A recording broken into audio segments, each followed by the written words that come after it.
For ESPN College Football Primetime, featuring West Virginia against LSU.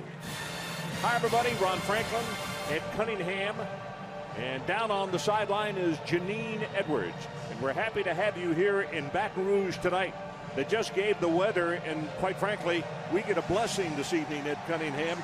Only 80 degrees here at kickoff time, 74% humidity, and just a very, very slight chance of rain this evening. Normally this time of year, it is more like a wet blanket. It is very, very hot, but kicking this late, we're going to have a break in the weather. What's your feeling about the beginning of this one tonight, Ed? Well, West Virginia gets the ball to start out, and it's all about their triplets. Tavon Austin, number 1, 5'9", 173. Noel Devine, the running back, 5'8", 180. Jock Sanders, the wide receiver, 5'7", 179. They're all small guys, but they're all great in space. They're going to try to get the ball out quickly against this LSU pass rush. Josh Jasper prepares to kick it off for the LSU Tigers. What an outing he's coming off of. 5 field goals against Mississippi State last week. And this high interval in kick will come down at the 2. And this is Eddie Davis on the return. And he is met with authority at the 20-yard line. LSU won the toss, and they deferred, wanting to put their defense on the field first, which means we will see Geno Smith at quarterback for the West Virginia Mountaineers. Now, this young man's only making his 4th start, but don't think he's coming in here as a greenhorn. He played last year at Auburn in the second half. He played the entire second half in the bowl game against Florida State. This will be the loudest environment he's played in, but he is not a sophomore making his 4th start. Has a lot of experience last year as a true freshman. Well, you see the kind of offense they run. They have 3 wide receivers, shotgun formation, with 1 man in the backfield, and that's Noel Devine. And they give it to Devine, and there's nothing. He'll be stopped maybe for a loss of 1/2 yard. Lavarius Livingston, the left defensive tackle for the Tigers, steps up to make the initial hit of the evening. This is a very good, it is young, but a very good defense for the LSU Tigers.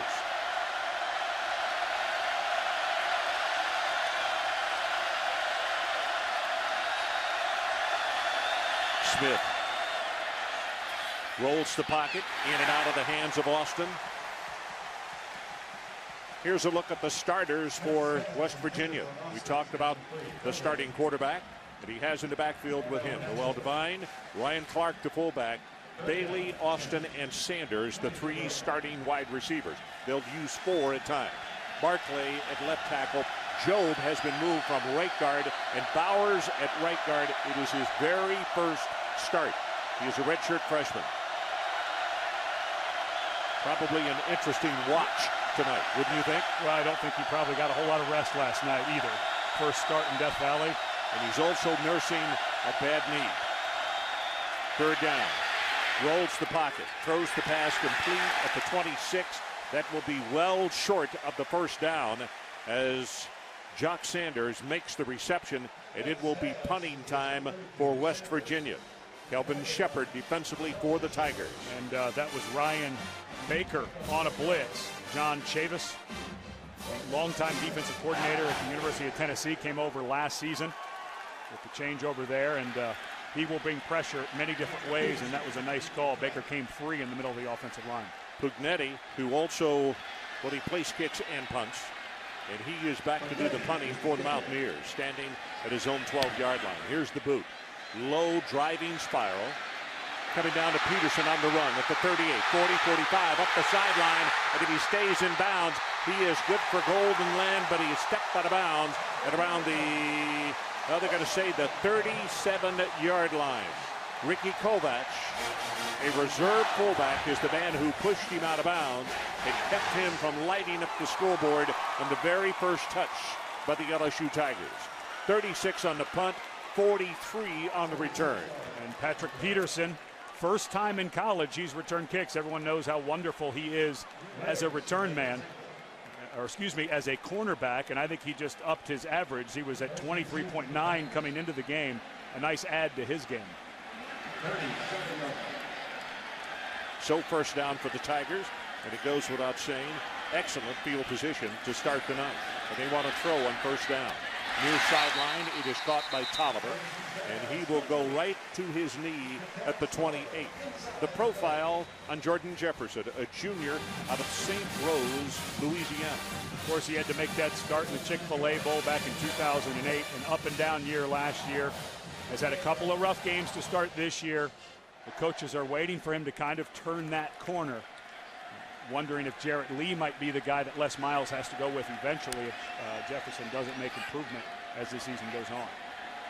Ridley is the tailback, and he is the man with a hand on each knee at the 35.5-yard line. Standing behind Jordan Jefferson. Movement on the defensive and offensive front. This will be an interesting call. False start.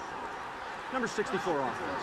Lonergan, the center, is the man who came up early out of the stance, which created or caused the movement by West Virginia, and the 5 yards will be stepped off. Looks like there was a confusion on what that snap count was, and Neal, one of the best true nose guards in all of college football, 300-pounder. He plays what's called a two-gap technique. He tries to take both sides of the center and take up a guard and the center. So second down. And they run the option. Keeping it. Jefferson inside the 25. Down to the 22.5-yard line. It is a first down after a gain of 11. For the LSU Tigers offensively, Ridley, James Stampley, the fullback, then Tolliver Shepard, and D'Angelo Peterson is back. First time he's played this year. Very talented. Up front, Barksdale, Lonergan, Alex Hurst at right tackle.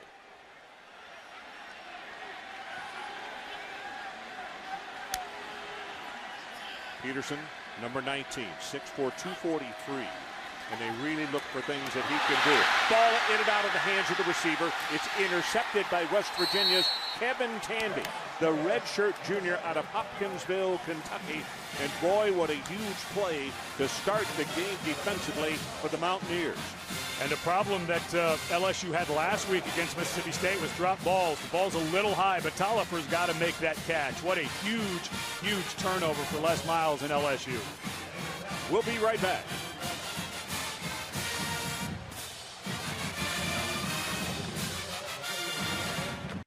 Tandy, cornerback on the right side with a huge upset for Bill Stewart.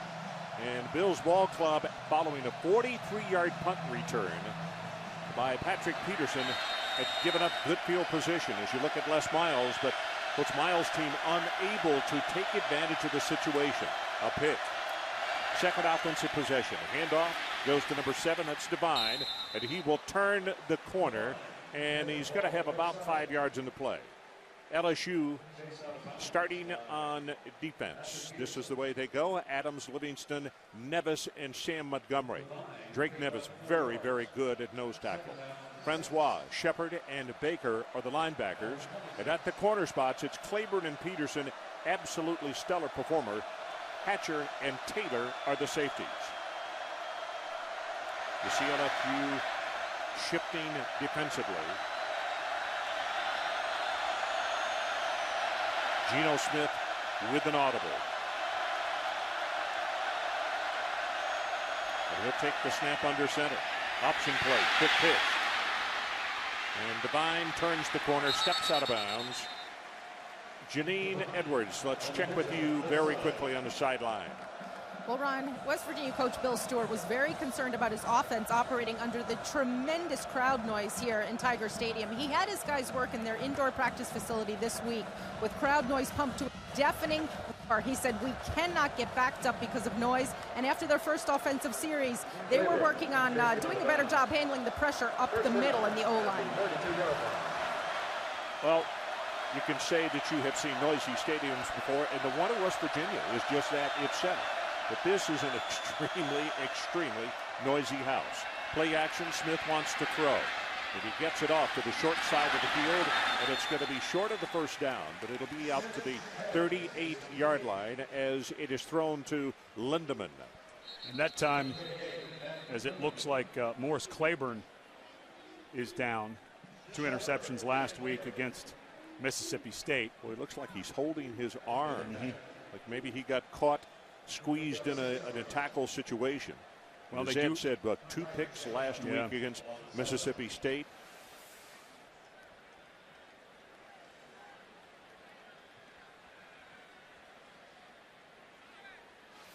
Yeah, went in there, led with his head, which right arm seemed to bother him as he came up from that hit. But they do have depth. Obviously, Claiborne, you want back. Those 2 interceptions were the first 2 in his career.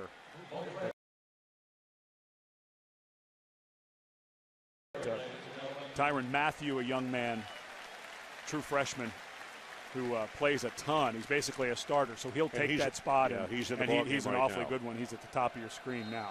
Tyrann Mathieu, a freshman from New Orleans, number 14. And as the coaches said, he's not only very instinctive as a young guy, he also was extremely well coached in high school. Second down, line to make the 42.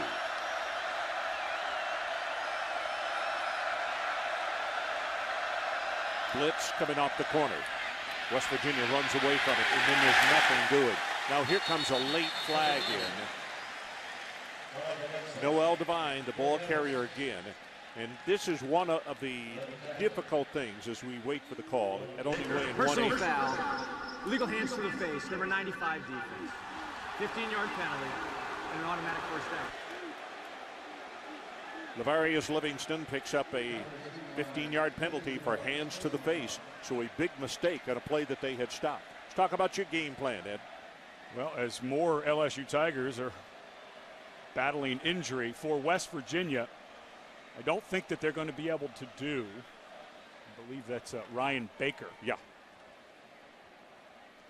Little or no drop back pass. A moment ago, we saw a play action where Geno Smith had plenty of time, but with the pressure that they can bring with their front four, I don't think you can do a lot of just straight drop back passing against this front. And for LSU, talking to John Chavis, he said, watching tape of teams that try to play West Virginia and play off to keep it in front of them, they have too much speed. And so they want to take that space away because of the athleticism they have in their secondary. There's a look at John Chavis right there. But he's got the athletes where they can play a lot closer to the line of scrimmage. You can see that, how tight they are already.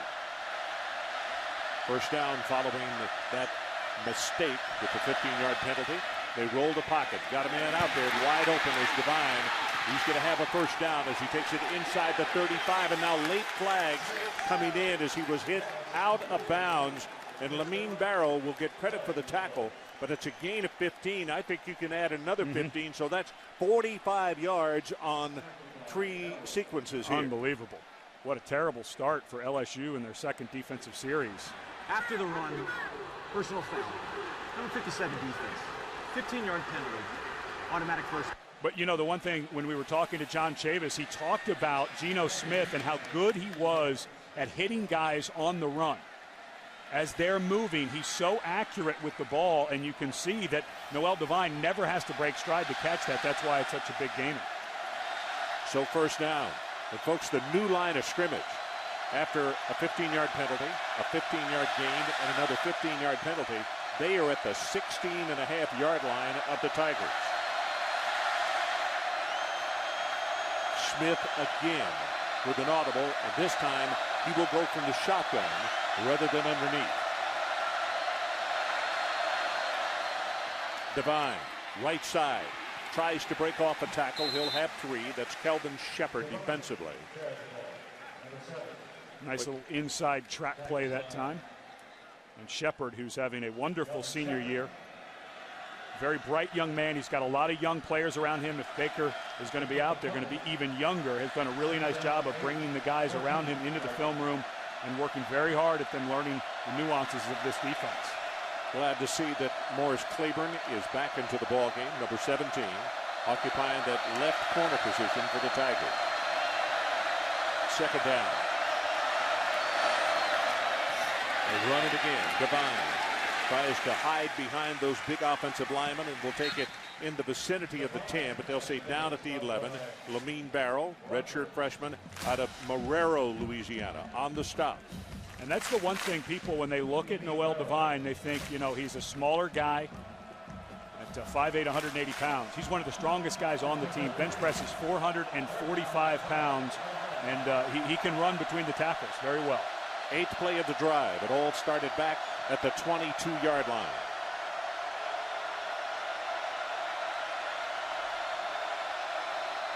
West Virginia trying desperately to call a timeout, and they get the attention of the side judge, and a timeout for Bill Stewart's crew. No score. Mountaineers threatening.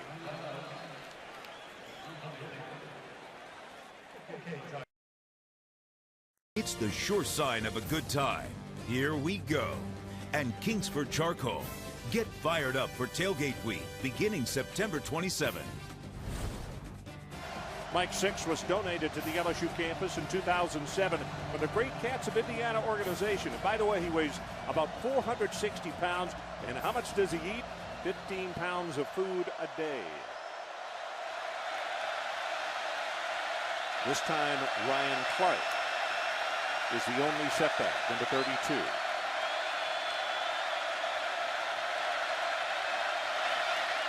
Pressure from the outside. Pass is away. Tipped. Very dangerous.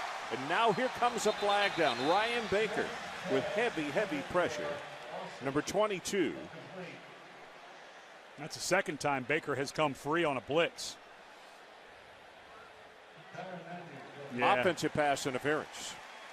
That when that flag is thrown like that in the middle of the field, it's usually a pick that they're calling. There were two crossing routes. Jock Sanders. Pass interference. Number 9 in the offense. Penalties decline. 4th down.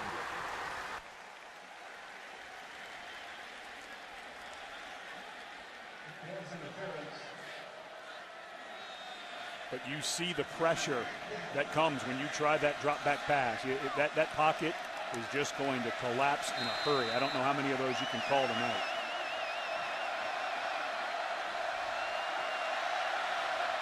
Going to be a 28-yard attempt. It'll come from squarely right in the middle of the field. Good pass, and he tipped it low. And that ball is tipped at the line of scrimmage, I do believe. Bittencourt's kick, they're going to say, was blocked. Line of scrimmage will be the 20-yard line. That's where LSU will take it over. And that's a low kick. Blocked right at the line of scrimmage. I believe it was Nevis in the middle, but this is the second block kick for Bittencourt. He had one against Marshall, and that was a low kick as well, but this ball drives through. No, excuse me, that was Livingston, who's a 6'4" guy with long arms. Laverius. Yeah. Yep. And it was the push in the middle. It wasn't that bad of a low kick. It was because of the push that Livingston was able to get closer to the kicker and get that arm up. Bittencourt looked as though maybe he had his steps were wrong. A little slow. Yeah. Now the first running play by Alfred Blue. And he's going to take it up close to the 30-yard line. And Blue, a young man who has worked himself into the rotation at running back. Of course, Richard Murphy has been out with a hamstring since Vanderbilt, but Blue, a true freshman, great work ethic and practice. He's picked up the passing game and pass blocking, which is so essential at this level. We're starting to give him a shot. Alfred Blue, as Ed said, is a freshman. He's from Butte, Louisiana, which is just outside of New Orleans. In fact, as you come toward Baton Rouge from the airport, you see a sign. Take a left and you're there. And they roll the pocket. Throw the pass complete at the 25. Off the tackle, Ridley. And Ridley out over the 40 to the 42. It'll be a first down and a gain of 18 yards by the junior. What a nice run by Ridley, but this is exactly what they're hoping to see from Jordan Jefferson. Just get the ball out of your hand. The one thing that Jefferson has done in the past is hang on to the ball too long. That one right away, even though they had two receivers downfield, he saw Ridley. He led him with the pass.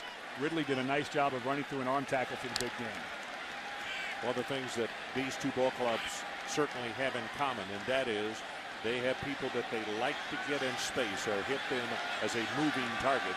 And after that, yards after the catch become sizable. From the 42. Pitch goes back to Ridley, turns the corner, going to take it out to the 50-yard line. Here's that defense that the Mountaineers run, which is called a 3-3-5. Berry, Neild, and Miller. And the linebackers, Good, Leonard, and J.T. Thomas, who just had that last tackle. And in the secondary, Hogan, who has been on suspension, he's back. He's starting the game. Sands, Garvin, Glover, and Keith Tandy, who had an interception on the last LSU drive deep in their own territory. D'Angelo Peterson back in the ball game, number 19.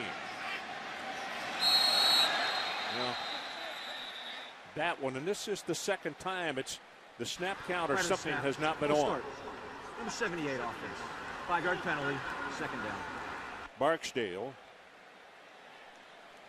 Yeah, that just looked as ugly as the last one, didn't it? Well, people kind of moved at their own leisure there. That's 4 penalties on LSU for a total of 40 yards. And you always know a head coach what their background is. That drives Les Miles, a former offensive lineman from Michigan, a former offensive line coach in the NFL and at the collegiate level. That'd be driving him crazy. About to go into 5 minutes to play first quarter. And we got flags all over the place again. Movement again. Got to be a 5-yard step off. Full start. Number 78 offense. Wow, 2 in a row. 5-yard penalty, second down. You know, sometimes Barksdale may be trying to get a quick jump because of the speed on the end there, and he might just be a click early. A lot of times you try to time that sometimes as an offensive lineman, but he's just going to have to wait a bit. He can't go backwards 10 yards, especially as much as they've been struggling on offense this year. Well, the season high in penalties was 8 against North Carolina. They swing it out to Alfred Blue. Can he turn the corner? Not totally. That is a great move by Robert Sands, the free safety. And folks, I'll tell you what, if we get a closer look at him, Sands is 6'5", 221 pounds, which is a pretty good sized fella for a free safety. That's really close to a linebacker size if you weighed around 240, 245. Has good range, good speed. That time it looked like it was going to be a much bigger gain, but Sands came up from that free safety spot. And they move around all over the place with those 5 defensive backs. You're never quite sure where they're going to line up. Can be confusing for a guy like Jefferson. That's a terrifically good athletic move on the part of Sands. Cornerbacks are moving off rather than playing bump and run. Here comes pressure. Gets it away. Got a man open. Toniver right over the middle. But a flag is down. He'll be tackled at the 38-yard line. And as we said, there was a flag back behind the line of scrimmage. And it's going to be holding. 10-yard penalty, third down. Oh, you can hear the boos. All of a sudden, Jordan Jefferson makes a wonderful play in the pocket. Something that they have been working on with him consistently is moving up into the pocket. He had a tendency to try to bounce everything backwards. He had a bad intentional grounding call in the first ball game against UNC. He finally does it, and they're going to get Lonergan, the center, for holding. And this offensive line is not helping. A quarterback is doing a nice job, and that was clearly holding. A blitz from Hogan from the corner almost got there, and a really nice job of Jefferson to elude it. That is 6 penalties already. And you've got a quarterback who's battling some confidence issues and trying to get into a flow, and your offensive linemen aren't helping you out at all. Empty backfield. Jordan Jefferson to take the snap. Steps up, looking, still looking, throws it out in the flat, safety valve, and that's Ridley. And Ridley will have it almost back to the original line of scrimmage. And as crazy as this sounds, that was a nice play by the quarterback, because he was being chased by Bruce Irvin, a junior college transfer for West Virginia, who's a sub 4.5 40 defensive end, but he did a nice job sliding and picking up something to get a little better field position for their punter and try to flip this field. Derek Helton stands back to kick. First punt of the night by the LSU Tigers. And Jock Sanders, one of the deep men, along with Brandon Hogan. Here's the boot. Good high coverage kick. Wow. Way back. Got to receive it at the 5-yard line. And he will only get back to the 12-yard line.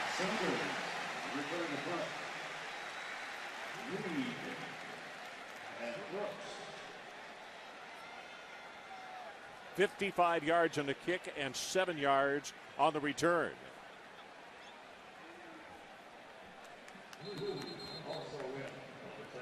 And now for West Virginia, you have to think they have a feel for this.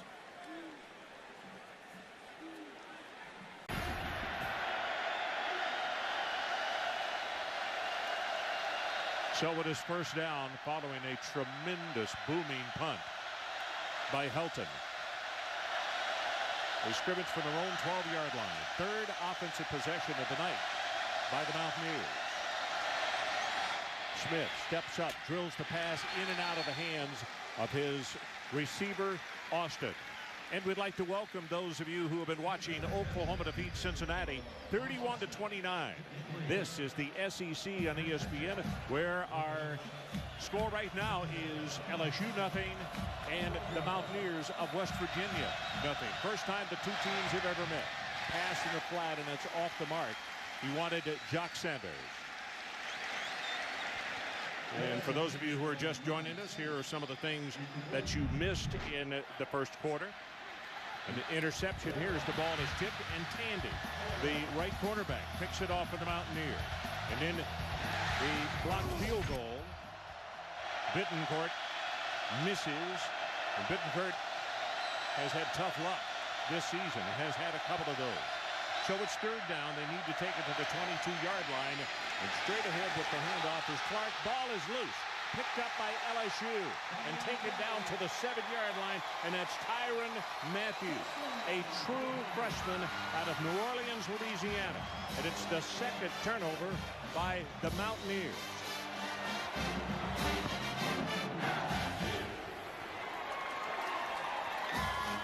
Second turnover of the ball game, first turnover against the Mountaineers. Do you see the ball come loose, and 14 is right there. Yeah, that's just bad ball security by Clark. Not much of a hit. Arm comes up and pops that out, but you have got to wrap that ball up in traffic. That's your big power back. That's why he's in there.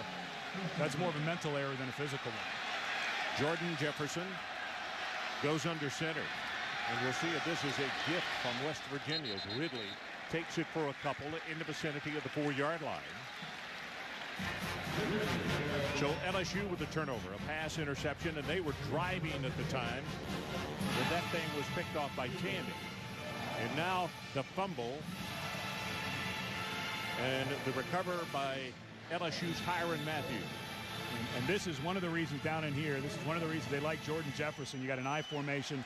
Wouldn't be surprised with an option type of play here. Two tight end alignment. That's James Wright in motion. Ridley, right side. Not going to have the score. In fact, he may not have even achieved the 1-yard line. Going to be third down. Now here is where, if you're West Virginia, you have to be very, very aware. You mentioned earlier that D'Angelo Peterson, the tight end, is in there for the first time. This is where play action comes into play on 3rd and goal, although they just brought in an extra lineman. Chris Falk came in, an additional tackle. But if I'm West Virginia, I would think play action pass here. Falk just checks into the lineup. Number 76, a redshirt freshman, Ida Slidell. A tackle. They line him up on the outside of the right and close to the touchdown, and did not get in. Stephen Ridley could not take it into the end zone. And you have to go for it here. LSU at home on the, 1.5-foot line. That's 2 tackles down here by J.T. Thomas. And I don't think, with Chris Neal, an all Big East performer at nose guard, I don't think the play you want here is a quarterback sneak. But you don't want to get fancy and try to get to the outside. I still think you want to do something straight ahead. But that was, your play is going to be reviewed to see if he did, in fact, get it across the end zone line.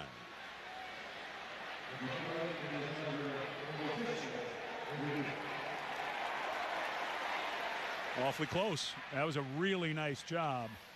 It looked to me like Ridley was stopped short. But right at the very end, he got that ball out. Extended, and obviously that angle, it's not conclusive, so they couldn't overturn the call being down 4th and goal. See Bill Stewart at the top of your screen looking on with hands on hip, and he keeps looking at the replay, the screen up to his right, which is the north end. And let's take another look here. You judge for yourself. You play replay official. What do you think? I think he's in. Now, the problem is you can't think it. You can't see his lower body there. It has to be conclusive that he was in. And you can't use that judgment. It's got to be absolutely clear that he was in. All of this happening with 36 seconds left in the first quarter. Here's the call. Fourth down. And everyone's booing, but the language used there was the ruling on the field stands, not that it was confirmed. That means that they didn't have conclusive video evidence to overturn it. So that was the correct call. You couldn't see his lower body. So the situation, Tigers are going to go for it. Ridley is in the ball game. Now Alfred Blue will check into that backfield also. Ridley number 34, Blue number 24. And they'll go the kick inside handoff. Touchdown, Stephen Ridley.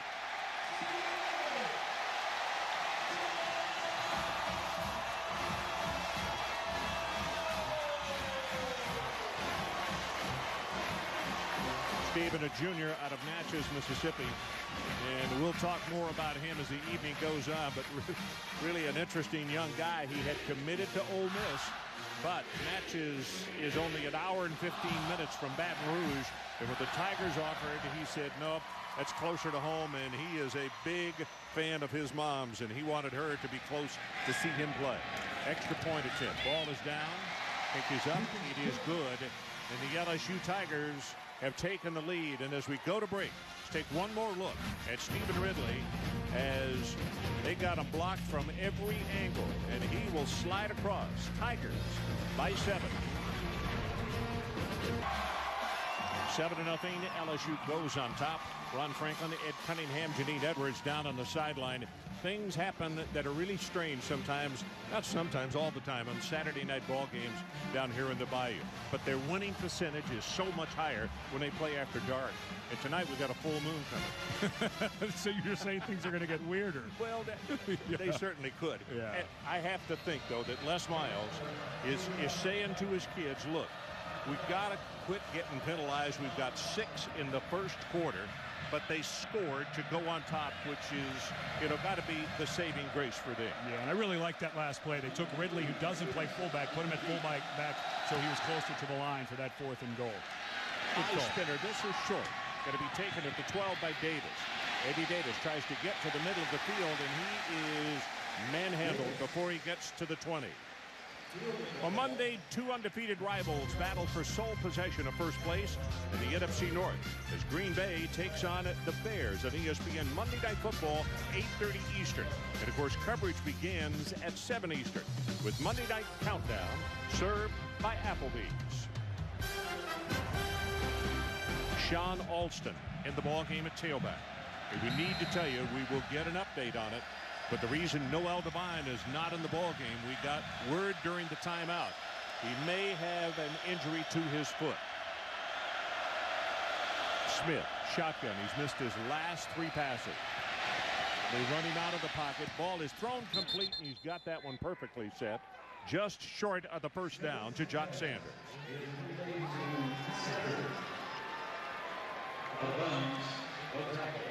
So this graphic here will tell you more about what has happened in the first part of the ball game in case you joined us late. Second blocked field goal of the season against West Virginia. 55 penalty yards against 67 yards total offense. They kept going backwards, got some help with that fumble on the last one by the Mountaineers on the last drive. Well, those of you who have been watching us on ESPN Classic, we say so long. Turn over to ESPN2. That's a look at Noel Devine on the sideline, and they're checking over that foot. 7-0 into the first quarter. Tigers. I got the magic in me. Hey, I got that. Hey, I got the magic in me.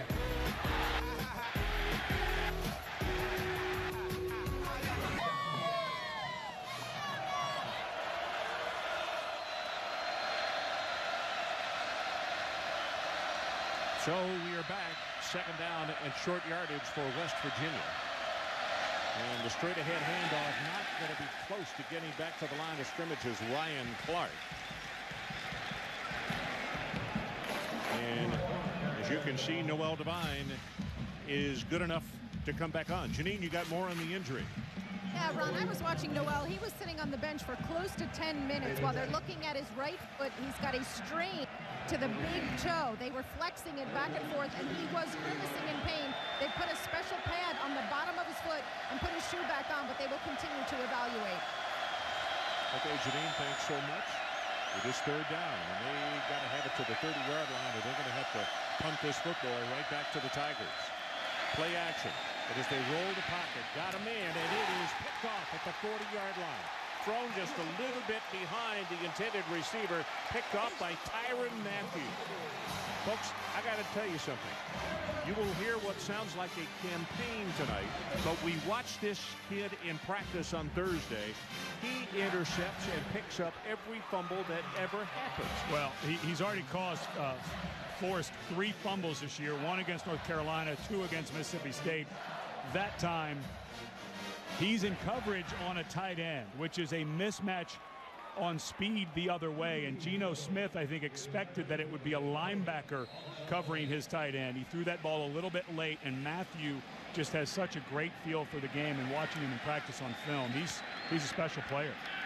Well, as we mentioned earlier, you might not have been on with us. You might have been watching the other game. The coaches just say not only a great athlete, but well coached in high school as well, as the pass is thrown to Shepard.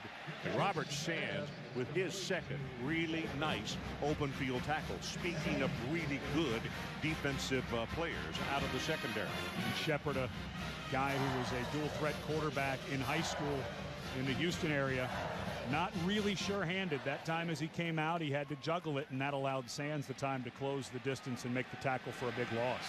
So it's second down. And because of that big loss, they got to go all the way down to the 31-yard line.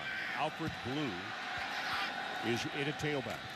They will fake to him. No, he will get the ball and going for very short yardage. Now, understand one thing about this West Virginia football team. Their offense is having a little trouble getting on track tonight because of the good defense by LSU. This is a very good West Virginia defense.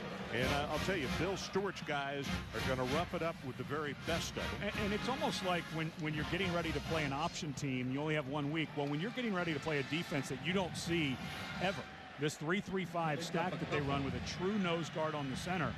Talking to Les Miles, he said, we hope we gave a good enough look, but you never know because we just don't see this defense in our league. 3rd and 15. Big opening. Going to have 5. Has 10. Still running and close to the first down at the 32-yard line is Stephen Ridley. And let's check in with Wendy Nix in Bristol. So we are back. And it's going to be a field goal attempt by Jasper. Does he have it? Yes. At 5 last week against Mississippi State. And he just knocked home a 49-yarder. 10-0 Tigers.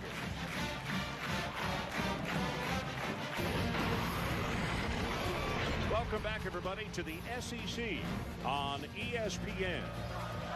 10-0. The LSU Tigers on top. And they prepared to kick it off.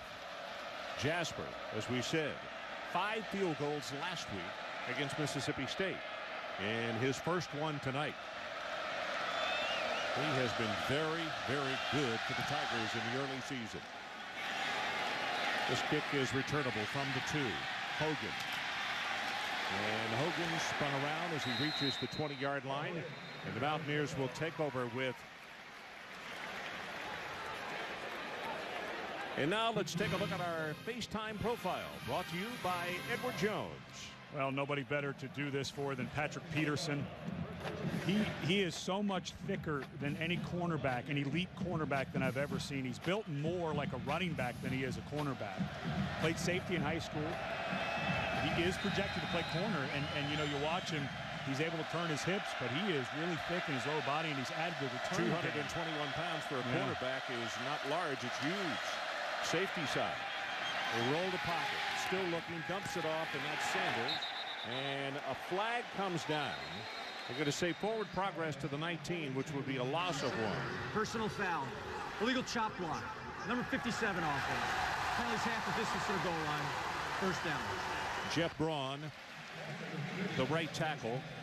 That's the first penalty against the Mountaineers tonight. Yeah, Livingston was engaged, and Braun came back and cut him. Those LSU fans remember Glenn Dorsey being illegally chopped the end of his senior year and actually being injured. So they're touchy about that penalty here in these parts, and should be. First down as they'll play it over. Going to be first down and 20. Scrimmaging from their own 10. This is Ryan Clark in the backfield along with Geno Smith.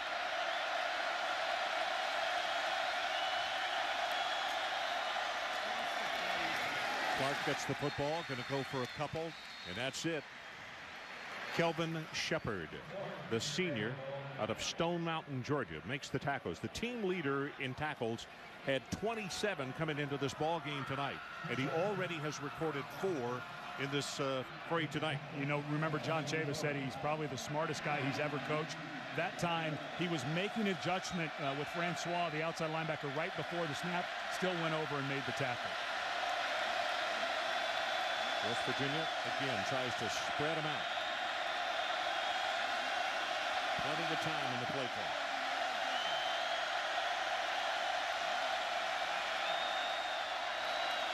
Smith looking, good protection, dumps it off, and wow, what a hit from up tight. I mean, the ball is thrown to Will Johnson to tie it in, and it was Jai Eugene, a senior from St. Rose, Louisiana, who came up to take his legs right out from under him. It is almost scary how much depth this LSU defense has. Eugene is listed as a third safety. He's in there, makes a great play. They are so deep in the secondary. Well, we keep talking about Tyron Matthew, a true freshman who was the number 2 right corner, but he is the nickelback also. That plays on their nickel defense, I should say. Third down, they need the 30-yard line. Ball is thrown and he's knocked away, incomplete, and it's Morris Claiborne, who had 2 interceptions last week against Mississippi State, and it will be punting time for West Virginia. And that's the second time that Geno Smith has thrown a little bit late and a little bit behind.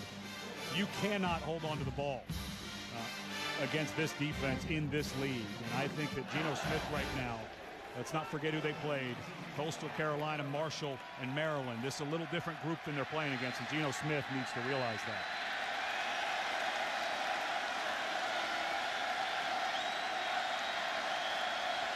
Ignetti waits for the snap. Gets it. It's a good coverage kick. Going to drive back to the 40-yard line. 45, 50. He's got one man to beat. Gets the block. He's going to score. Patrick Peterson. That's going to be from 60 yards. A 48-yard punt. 60-yard return. A flag is down, and let's listen to the crowd. Result of the play was a touchdown. After the play, unsportsmanlike conduct. Number 7. 15-yard penalty was placed on the football. Peterson struck the pose. Made famous by Desmond Howard after that return against Ohio State.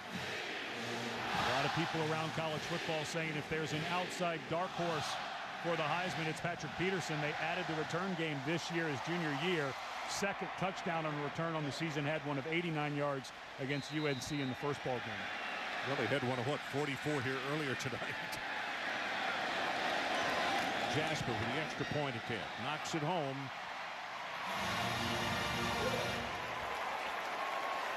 And let's take another look at Patrick Peterson and this 60-yard return.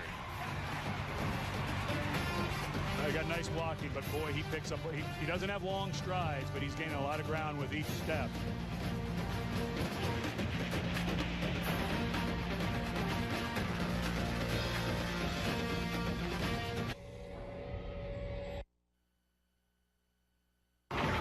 ESPN's College Football Primetime, brought to you by BMW, the ultimate driving machine, And Farmers Insurance. Find a knowledgeable local farmers agent at farmers.com. We are insurance. We are farmers. Established in 1847, the old Louisiana State Capitol building housed the state legislature until 1929, but it has been a museum of political history since 1990. 17-0 following that 60-yard return, and his head coach is talking to him, saying we're going to have to kick off in the 15 because of your display.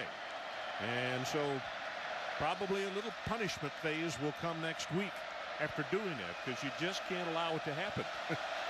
Unless 2-hour pregame show. Get all the news and latest updates from stadiums around the league right up until kickoff. That's Sunday NFL Countdown presented by IBM on ESPN, Sunday at 11 a.m. Eastern. 17-0. The LSU Tigers leading in this one. 37.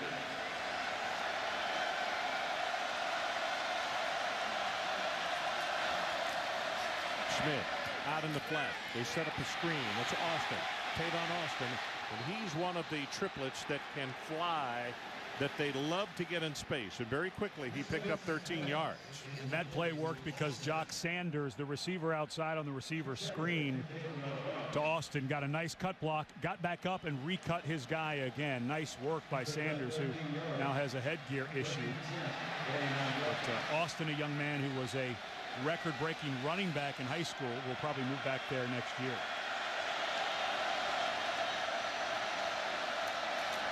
Straight ahead with the running play inside the 45-yard line. It's Noel Devine. It surprises me that he is back in the ballgame. Devine, who had a toe injury on his right foot, and he does not look like he's very comfortable. You can see him kind of favoring that right foot, and doesn't have much push off. So if he's not able to go, if he's 80, 75, 80%, we worry about having him in there. Pressure from the outside. And he just throws it away.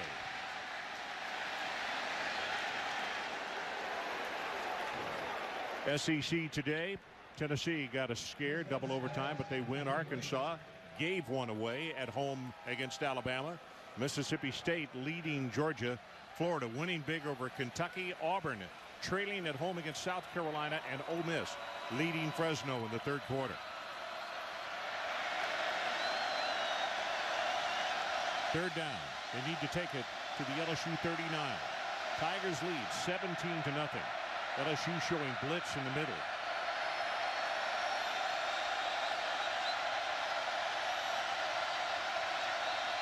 But they stay at home. Pressure on the quarterback. Pass is thrown incomplete.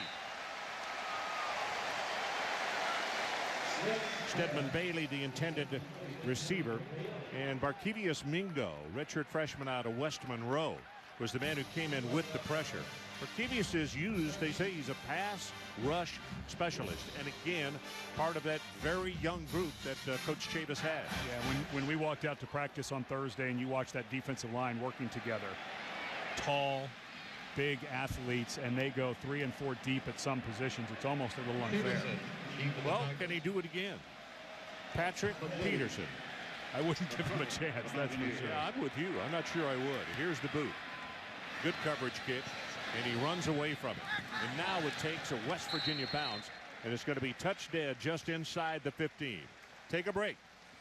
LSU 17, West Virginia nothing.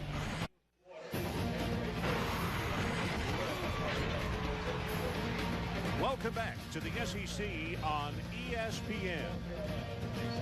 Here's that moon we were talking about. Didn't know we were going to be able to see that tonight because of the heavy cloud cover and sprinkles of rain just before game time. But it is shining brightly above Tiger Stadium tonight, and shining on the Tigers so far. Penalties is about the only thing that they can complain at themselves about. They lead 17-0 as Ridley back in the ballgame at tailback.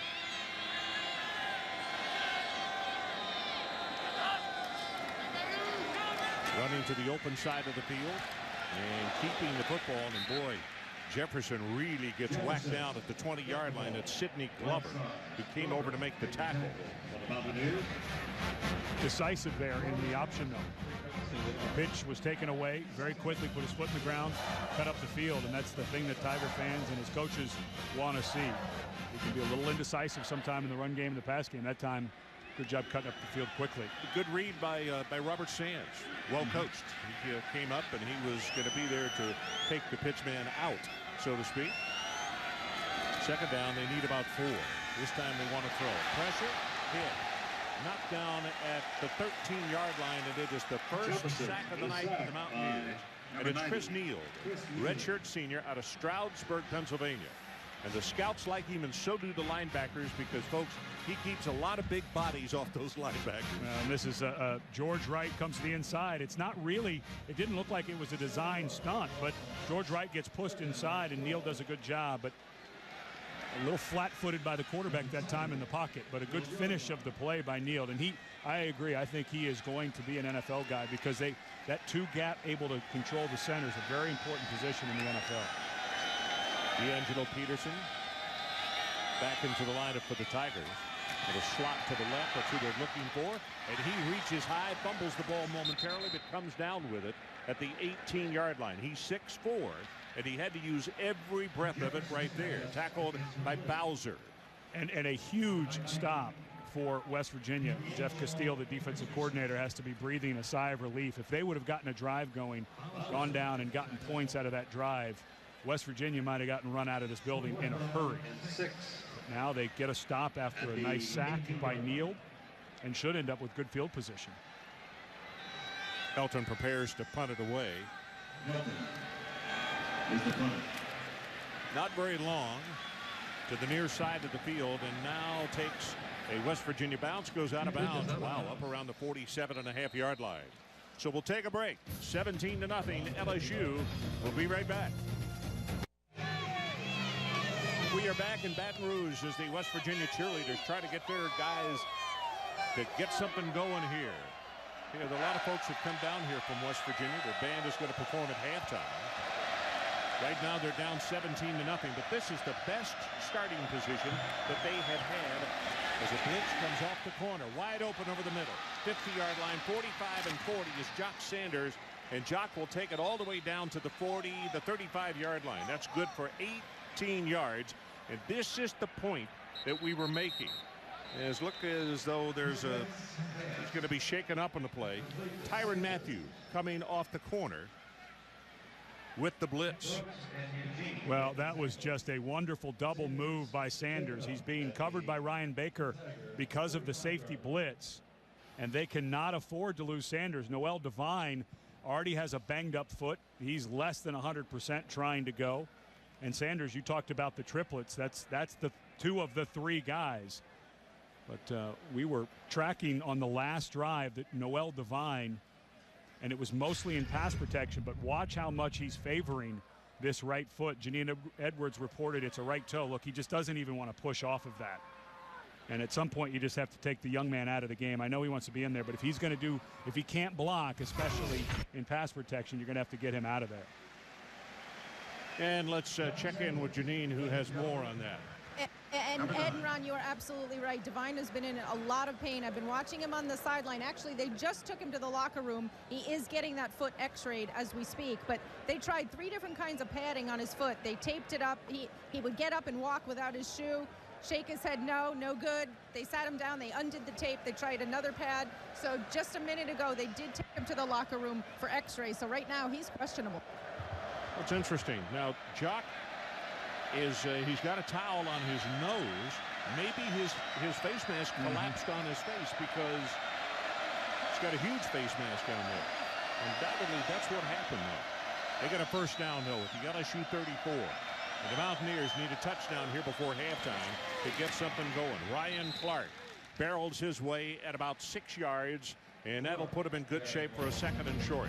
The chase for NASCAR Sprint Cup continues Sunday as overall points leader Denny Hamlin races for his 7th victory of the season. The chase for the NASCAR Sprint Cup at Dover. ESPN Sunday, and that's 1 o'clock Eastern Time. LSU has played 9 defensive linemen in this first half of play. We talked about the depth that Coach Chavis has to work with. But that is an example, because I'll tell you, more than a handful of them are just pups. Option play. Going to have the first down. Still loose. And going down at the 18-yard line is Geno Smith. Now Jeff Mullen, the offensive coordinator. You've got Noel Devine out. It looks like they're going to go with Ryan Clark as the one back. And they've had to bring in Brad Starks at wide receiver because Jock Sanders went out with that nose issue. Probably his helmet to your right maybe slid down. Now they're going to have to go to open up their playbook and go to the option. That run, by the way, the longest run of the night for the Mountaineers. But now they set up shop inside the 20-yard line. 17-0 LSU. Up the middle, that's Clark, and he fights his way down to around the 14-yard line. I'll tell you, it may not be what fans think is real exciting, but it is working straight up the middle, going right at them. And I keep going to the well until they took it away from me. Well, and that's the thing that Ryan Clark gives you. Not that Noel Devine can't run between the tackles, but Clark at almost 250 pounds helped eat up almost 11 minutes in the fourth quarter against Maryland to seal that game last week. As you could see, Jock Sanders back onto the field.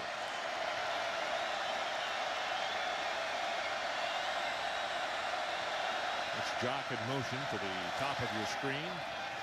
And the handoff goes to Clark. And Clark close to the first down, but he's going to be short by 1.5 yards as Kelvin Shepard makes his 6th tackle of the night. And right now, this offensive line, at the top of the show, we were talking about the change they had to make with Josh Jenkins out. Eric Jobe had to move over to left guard, and Cole Bowers making his first start at right guard as a redshirt freshman. But I would think something to the outside here with their speed, though they have an extra tackle in the game. Crowd coming to their feet. They take it to the left, and boy, the one thing you cannot do against a defense this strong and this quick. There was indecision at the line. Do I go left? Do I go? Well, right there, you're dead. And that's exactly what happened. He got nothing. Well, Livingston was the man that came through first to make the tackle. Yeah, and with Noel Devine out, you've got Ryan Clark. You don't have that speed. I was thinking maybe a screen, a wide receiver screen with Jock Sanders. And I think this is the right decision by Bill Stewart. But, again, don't run this straight ahead. I think this has to be something, maybe a speed. Well, whatever you do, don't do a stutter step. No. Well, they're in a power formation. I just don't think you want to go right at LSU here. 4th down. Option play. Turns it up, and he falls forward. That second effort may have gotten it. From where the linesman is coming down with his mark, he's showing about the 8-yard line, which would be right on our yellow line and would say first down, West Virginia. Shepard and Livingston combining for the tackle. First down. And that's the seeming to be the go-to now, that option to the right. And the adjustment, if you're LSU, you have to make is your defensive end has to come down and go right at the quarterback. Get it out of his hand and let your speed come up, because right now the quarterback's able to keep it and turn up for positive yards.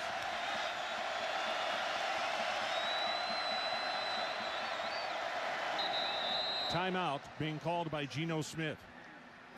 We'll take it with them. 17-0. Mountaineers are threatening. Performance. Welcome back to Baton Rouge. If you have just joined us, 17-0, the LSU Tigers. And they got a 60-yard kick return. Punt return by Patrick Peterson to give them 17 points. This is the 8th play of the West Virginia drive. They started at their own 47. It is first down, and the ball rests at the 7.5-yard line. Smith from the shotgun. Throws in the flat. Tries to get the middle screen going, and the hit on Jock Sanders, it's just not going to go. I'll say a gain of 2 yards of the play. He's down at the 5.5. And I think LSU with 3 timeouts, if I were them, I'd go ahead and start taking those. Why not give your offense some time if you're able to get the ball back? Seems like you're going to waste those if, let West Virginia try to score and cut this lead while the half runs out. Johnson Flips from the right side over to the left to tight end. Play action again. Got a man over the middle, and boy, did he overthrow him. And you can see Stedman Bailey is saying, I had a touchdown here. That ball is about 2.5 feet lower. Yeah, Bailey was wide open, standing just beyond the goal line. And Geno Smith, his former teammate in high school, just was inaccurate on that throw. Now third Jeff down. Mullen had the right idea. Yes, he had he the did. right play dialed up, and it was just too tall. It's now third down.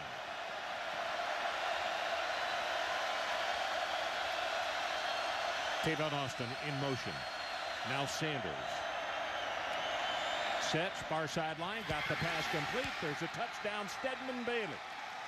So they gave him a second opportunity. This time he was just as open as the play before, but the pass is thrown true, and the Mountaineers are on the scoreboard here in Baton Rouge. That was a really nice route by Bailey, just a speed cut, out cut, and Bailey and Smith came as a package deal from down in Florida. 3 touchdown catches in the last game and a half for Bailey. He's starting to step up his game as a redshirt freshman. Bittenkurt to attempt the extra point.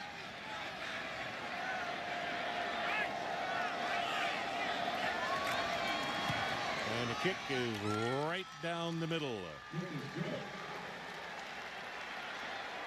So one more look at this play as they go to number 10, Stedman Bailey.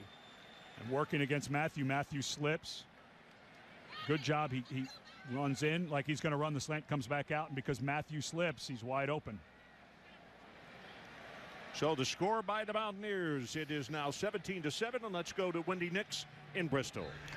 Ron, thank you very much. Coming up on the Outback Steakhouse halftime report, we'll take a look at the SEC showdown in Auburn. Boise State trying to remain perfect, hosting Oregon State, and Alabama rolls on. I'm joined by Todd McShay and Robert Smith. Coming up on the Outback Steakhouse halftime report.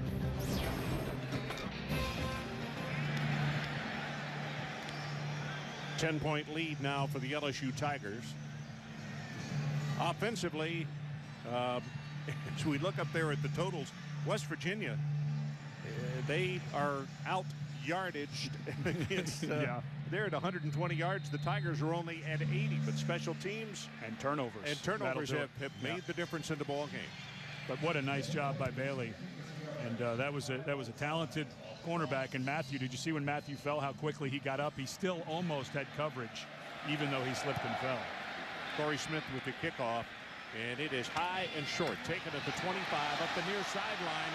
And boy, nobody protecting out there on the wing. And Ron Brooks caught the ball on the dead run and took it back almost to midfield. Now with 42 seconds and 3 timeouts, you've got to be careful about any runs or anything, but you got those 3 timeouts. And the big thing is you got to take a shot or two as we look at the AP top 10.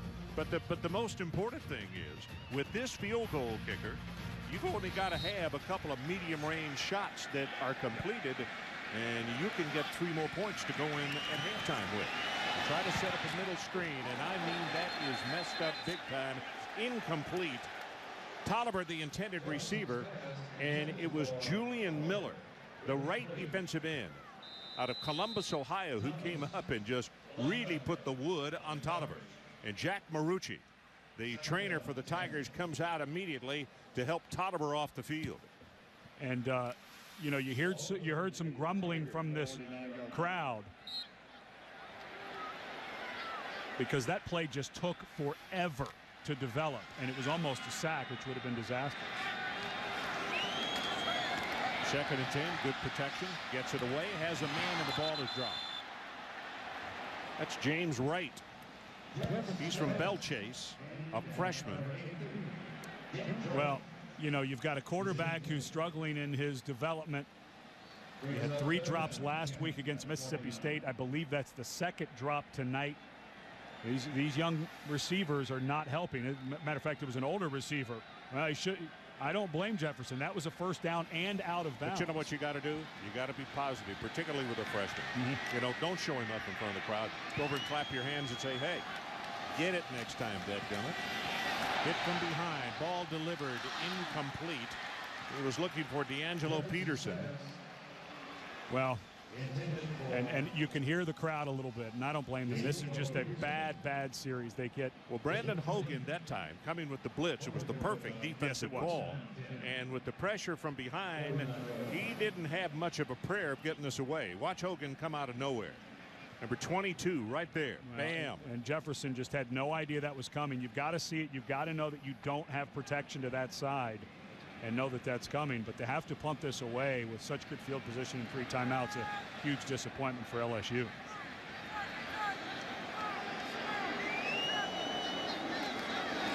Well, here comes a pooch kick. And it's going to hit at the 20 and wide, fielded at the 10-yard line. And then stepping out of bounds is Brandon Hogan.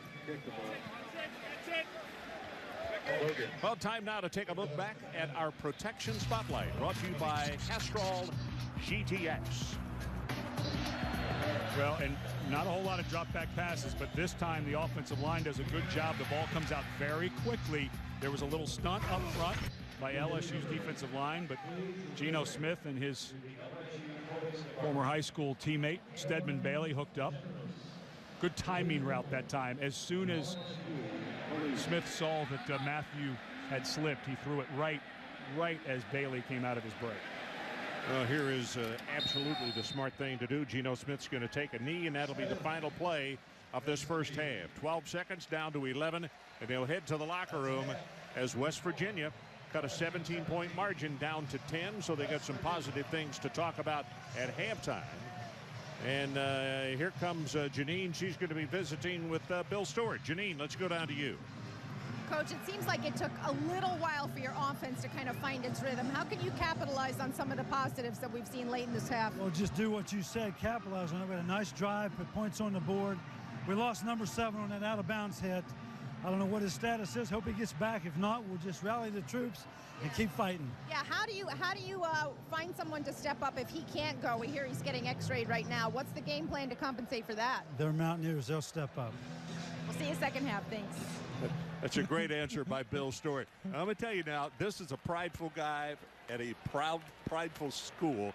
And, you know, they're not to the SEC on ESPN, where a score is LSU 17 and West Virginia 7.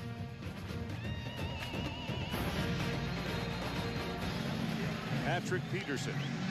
He had the big home run in the first half. A return of 60 yards for a touchdown of a punt. One of the big difference makers in that first 30 minutes of play. Again, a short kick going to be taken at the 27-yard line and returned back to the 38. So the interesting thing, it is LSU leading by 10 points at halftime, but when you look at the numbers, which we'll show you in just a minute, defensively, if I'm West Virginia and held somebody to 80 yards and a half, I'm pretty doggone happy. It's all about turnovers and that punt return, and of course Peterson had another big return on a kickoff as well, so that's been really the difference for West Virginia. And losing Noel Devine, which I will be shocked if we see him in the second half. You know, I know Bill Stewart said that they're going to be a Mountaineer and step up, but we are going to have to see who's going to be the guy. I believe it'll be Ryan Clark there in the backfield. Clement in motion, and the handoff goes to Ridley. And Ridley still fighting. He's going to have a first down on a second and also a third effort. And it'll wind up being a gain of about 13 yards. Here are the numbers, Ed. Yeah, 10 points off of turnovers. LSU, 10 points off of West Virginia's 2 turnovers. And that average start position is just unbelievable. Look at third downs. Both teams over. Yeah, both defenses have been playing pretty well. Of course, LSU hurt itself with penalties and some drop passes, which didn't help. From the 49, pass to the sideline, thrown very high. And, boy, this is when your receivers come back and say, do me a favor, I want to play the rest of this year. Please don't throw the ball like that. Yeah. and the crowd, again, starts to get a little restless. And this is Tandy, who had the interception earlier tonight, stopping a really big LSU drive early on. And that was Ridley in motion, so a receiver having to go up that high. I want to hit them down low and give them a chance to make a move in the open field.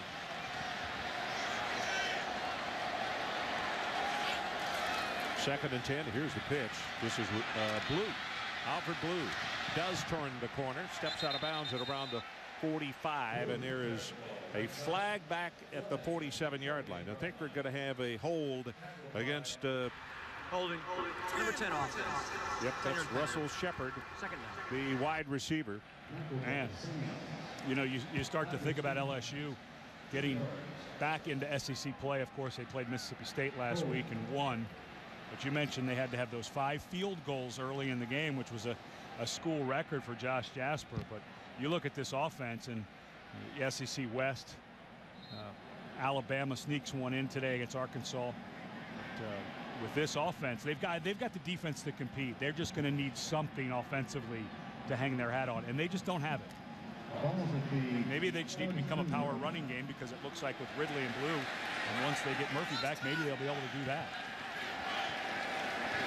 There's Ridley in motion, and that's the fullback Stampley behind the quarterback. He's there to pick up the block, and running with the football is Jordan Jefferson.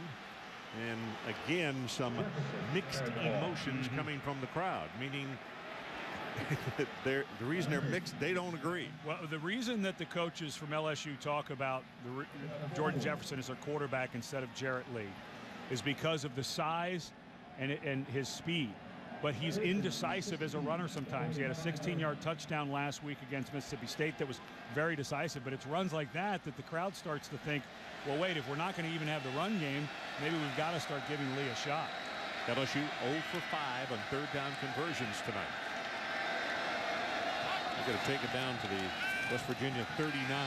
Pass intercepted. This could be a pick 6. At the 30, at the 25, and tripping over his own man is Ian Smith. And now here comes a flag down. What in the world is this? For throwing the ball up in the air in celebration. Well, that's just a...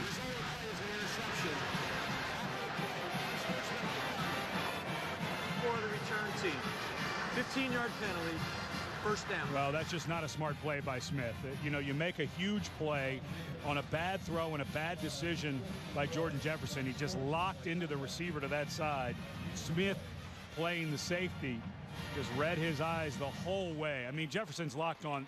There's nowhere else he's going with the ball, and tries to fit it into his tight end, D'Angelo Peterson. But this is, and he trips on Sands there, but that's just not smart by Smith. You got the ball down around the 15-yard line. Now you're out to the 30. That's really harmful. Well, in the first half, we had the Heisman pose, which caused a 15-yard penalty. And now West Virginia comes up with a similar situation. And I think head coaches need to just take the guy aside and say, look, I don't care how good you are, what you've just done. That is selfish. Don't do it anymore. And give them reason not to do it. This pass over the middle, that's Austin. Tavon Austin trying to get free, and he does around the corner. And I'm telling you, once you get him in space, I mentioned early in the ballgame, you just, boy, you make the mistake to do it, and he is gone. That's 18 yards that he picks up on a play that probably should have been stopped after what, a couple? Yeah, he's so explosive. He came in as a running back because of Noel Devine. He moved to slot receiver last year. They moved him out to wide receiver this year because of Jock Devine Sanders. back in the ball game, and a quick pass as they go hurry up, and that's Jock Sanders, and he's going to take it in for the touchdown for West Virginia.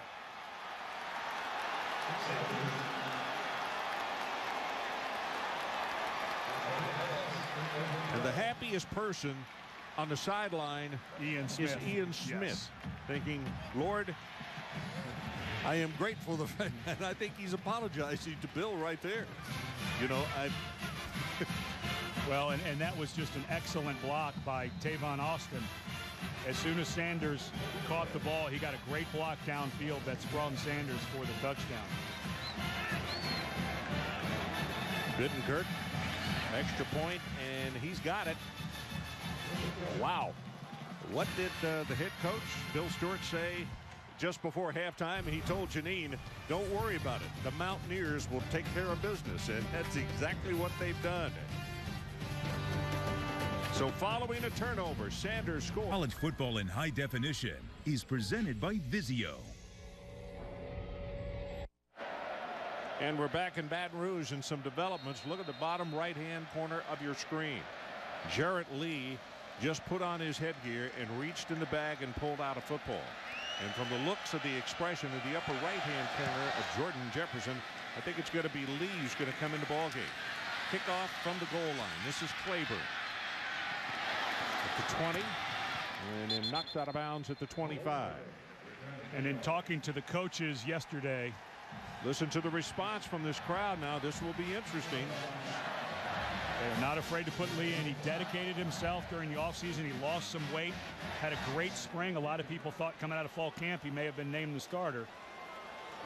But wow, put Jefferson back out there. I'm a little surprised by that, frankly. Well, boy, they started to cheer because they had seen him warming up, and then boos came when Jordan Jefferson came back out.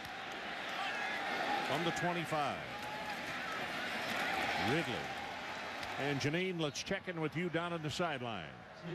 Well, Ron, the update on Noel Devine is that the x-rays at halftime were negative, and they worked on his foot with a lot of massaging because it is a strained tendon under the big toe. They replaced the padding they had taken off, and they re-wrapped his foot, but they said it's a touch-and-go situation. They don't know how long or how far he'll go. And also at halftime, I spoke to Coach Miles, and this is exactly what he was afraid of. He said, guys, we cannot let our guard down and let these Mountaineers sneak back into this thing. He said that to his team just as they took the field. Well, Bill promised it just before halftime. And I'm a great believer in Bill because I love his enthusiasm, and so does his team. That's hesitating with the ball for a moment as Jefferson then turns it up. And let's be fair here. You know, this isn't all on Jordan Jefferson. He's had a couple of drop balls. He had 3 drop balls last week against Mississippi State, 2 that looked like touchdowns, 1 that was for sure a first down. This is not all this young man's doing, but this offense has no identity whatsoever. They're a decent run team. They're over 200 yards rushing per game coming into tonight's ball game. But this crowd knows they've got a defense that can win an SEC championship. But this offense is not going to be very helpful right now. Third down. They need the 35. Pass thrown complete. Got the first down and more. That's Randall. Ruben Randall, and I wondered when they were going to get the ball to him because just as important as 1, 7, and 9 are for West Virginia, so is Ruben Randall. He is only a sophomore out of Bastrop, Louisiana.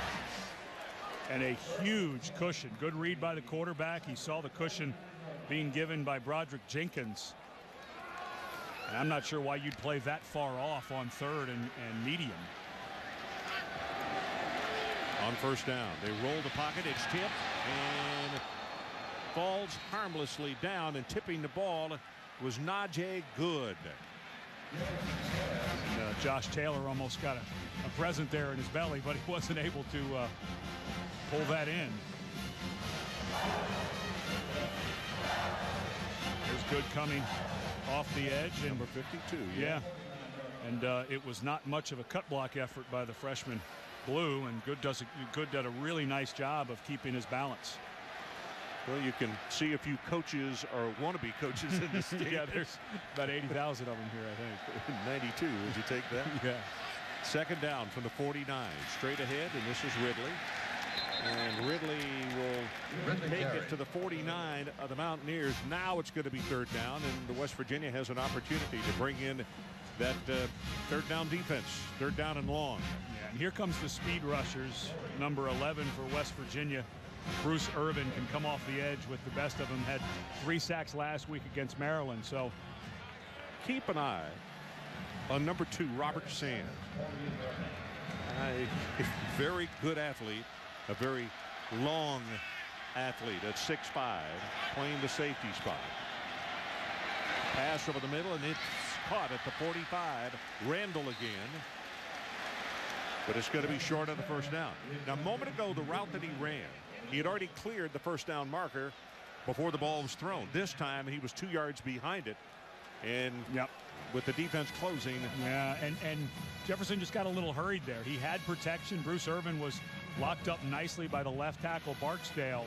And he came off the deeper routes beyond the sticks too soon. It was open, but you just got to know if I'm going to dump that off, the chances of picking up the first down are very slim. This is Jasper who will punt it away. And Brandon Hogan is the deep man, number 22 for the Mountaineers. He runs away from it, and it is caught and then dropped into the end zone. If he catches that ball at the 1 yard line, that's where it's dead. 43 yards on the kick. Graff downed it. Let's take a timeout.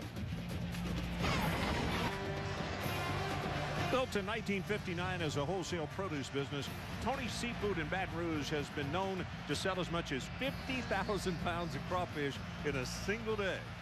Folks, that is a lot of mud bugs. Well, Noel Devine. Maybe they found the right cushion for his right big toe. Back in the lineup.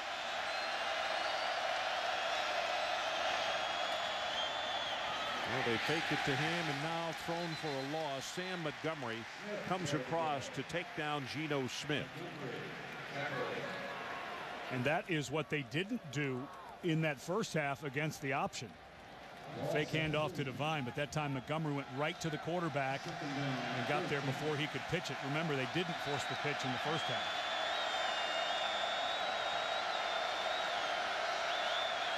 Second and 12. They give it to Devine. No place to run up the middle.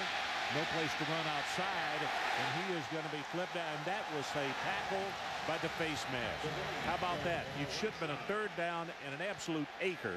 And now a 15-yard penalty is going to give West Virginia a brand new set of downs. And Barkevius Mingo just reached out.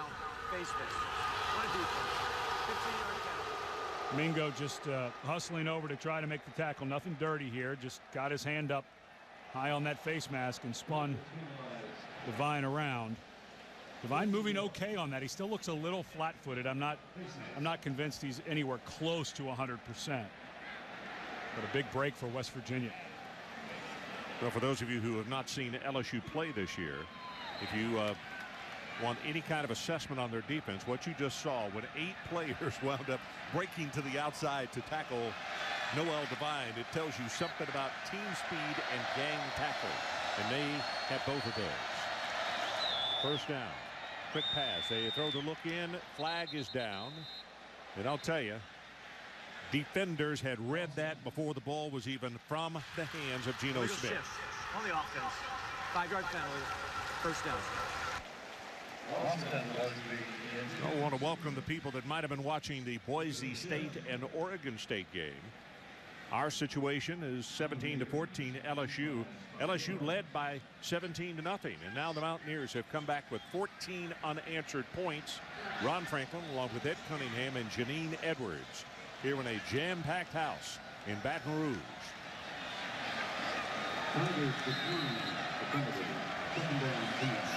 Well, the penalty is declined, so it's 2nd and 10.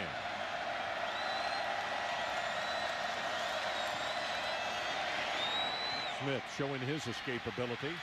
Looking, still looking, runs out of bounds. Going to be no gain on the play. Wendy Nix, let's check with you back in Bristol. Ryan, thank you very much. We have a final from Auburn, Alabama. South Carolina here. Connor Shaw in at QB for the Gamecocks, but this does not work out. Certainly not what he had in mind. Intercepted in the end zone. And Auburn, who have been outplayed for much of this one, wins 35-27. Boise State winners over Oregon State 37-24. Wendy, thank you. Our situation, 3rd down and 10. West Virginia as they scrimmage from their own 32-yard line. 7.5 minutes and counting here in the 3rd quarter.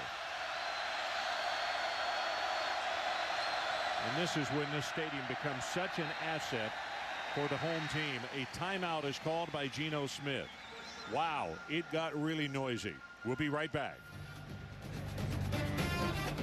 Got to take it out to the 42-yard line if they want to hold on to the football. Boy, LSU strung out across the field with what appears to be bump coverage on the receivers. Pressure, far sideline, ball is knocked away and almost intercepted. Morris Claiborne, 2 interceptions last week against Mississippi State, and tonight he is proving why he did that performance last week. Well, you mentioned the bump coverage. It was one-on-one across the board, and this ball thrown flat by Geno Smith, and Claiborne just plays the ball perfectly. Let me tell you, if Austin doesn't play defensive back, that ball might have been intercepted. You're right. Yeah, that ball, you need to get a little more air and distance on that ball, or underthrow it so your receiver can come back to it. Bugnetti prepares to kick it away to the Tigers. Reuben Randall is the deep man. Fair catch is being signaled for, and it is made. Sunday Night Baseball and the hunt for October continues on ESPN with a battle in the American League East as the Boston Red Sox look to play the role of the spoiler against their arch rivals, the Yankees. Sunday Night Baseball presented by Taco Bell, part of Lee Jeans, the hunt for October on ESPN at ESPN3.com at 8 Eastern. I didn't know you were led into this building without LSU gear on. Young man wearing a Yankees cap. Thought that was one of the rules. He could be a friend of Jack Marucci, the trainer for the LSU Tigers. And we'll get into that story in a moment. You don't know. This guy's the football trainer, but he is one guy who really loves baseball. Here comes pressure. Jefferson rolls out to his right, going to keep it and step out of bounds. And I think he's going to wind up losing about a yard as Najee Good pushed him out. And Patrick Peterson just came out of the locker room. I was wondering why he was not in on that punt return. But he's a young man who's struggled with cramps since he started playing football, Pee-wee football. Possibly had to go in and get an IV or something, but I was wondering why he was not back there. Reuben on Thursday always try to go out early and watch the special teamers, and Reuben is the other punt return guy, and he was out there working on the same thing. Really good hands and also a lot of quickness, but not as accomplished as number 7. Not yet. Straight ahead, the running play has 5, has 10. Counted off at about 16 yards for Stephen Ridley. Robert Sands, the big free safety, comes up to make the tackle. Well, Ridley is a guy who's bided his time, finally in his 4th year as a junior gets a chance, and he is making the most of it. 3rd in the SEC at over 100 yards per game, and he's running like a man possessed every time he gets the ball. He seems to get 6, 7, 8 yards after contact in this game. We mentioned that he's from Natchez, played at Trinity Episcopal. And he hand the ball off to him. This time on a sweep, he'll be knocked down for a loss of 1. I'll tell you a funny story that he related with us yesterday when we had our meeting. He said that Trinity Episcopal had so few players that the team was so small that they would dress out people that didn't even play just to have bodies. They'd have junior high schoolers come out and line up on their sideline. But he said 16 to 18 players, and that was about it. But Ridley also a very, very good student. And he said that, you know, one of the reasons both he and his brother went there is their mom was extremely conscious about academia and the part it had to play in their life. Going to go on top. Got a man. And there is contact. 2 flags come down. That's Russell Shepard, the intended receiver. And that's going to be Brandon Hogan, who got his feet tied up with him. Pass interference. Number 22 in the defense. 15-yard penalty and an automatic first down. So hard for Hogan. And we just got a report that it was a bathroom break for Peterson, was not cramps. Well, that looks to me like incidental contact. And look, I know his legs got tied up with Shepard, but he's in great coverage. He's running stride for stride. If the legs get tied up, that did not look like pass interference to me. Russell Shepard was a quarterback at Cy Ridge High School in Houston, Texas, and in fact was given the touchdown award, which is a huge thing for the Houston Touchdown Club. You were picked over literally thousands of kids in that area as a quarterback. But when he came here, changed his mind, wanted to play wide receiver.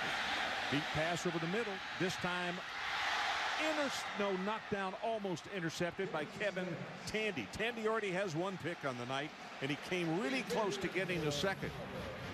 Well, on top of your screen, the ball needs to be thrown right now. And that ball hangs in the air, and Tandy has time to come underneath the receiver, Tolliver. Well, and almost hangs on. That's a nice play by Tandy. But if you're going to throw that, you have to throw it before your receiver puts his outside foot in the ground to cut in, because once that cornerback turns, it's very easy to run underneath of that route. A little bit of a late ball. Alfred Blue comes into the lineup at running back. That's D'Angelo Peterson in motion. And they bring the option to the open side of the field and held on to it to the 45-yard line. Pat Lazier made the tackle, senior out of Bethesda, Maryland. First action this year for Pat, had a bone bruise on his knee. Second team All Big East last year, so good to have him back. Yeah, he really hasn't played, no, has he? Not much at all. And they were very pleased that they were getting another body back along with Brandon Hogan to play in the defense. Well, you got three receivers to the top, and you've got the guy who's kind of the go-to guy, Russell Shepard, in the middle. I would think wide receiver screen here.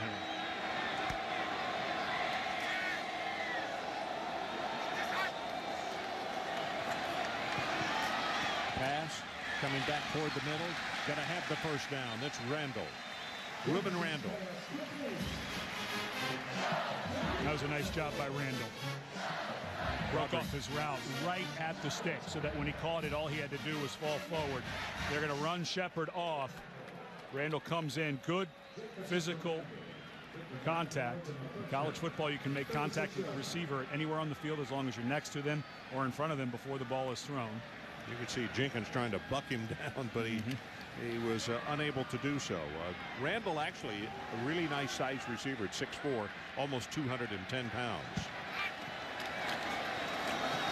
They come back into the boundary near sideline, and crowd they're not is not in love with that play. No, I don't blame them. Monday, two undefeated rivals battle for sole possession of the first place. The NFC North as Green Bay takes on the Chicago Bears in ESPN's Monday Night Football, 8:30 Eastern. Coverage is going to begin at 7 Eastern with Monday Night Countdown, and that is, of course, served by Applebee's. Now here's where Gary Croton can come off the chart. You know, 2nd and 7.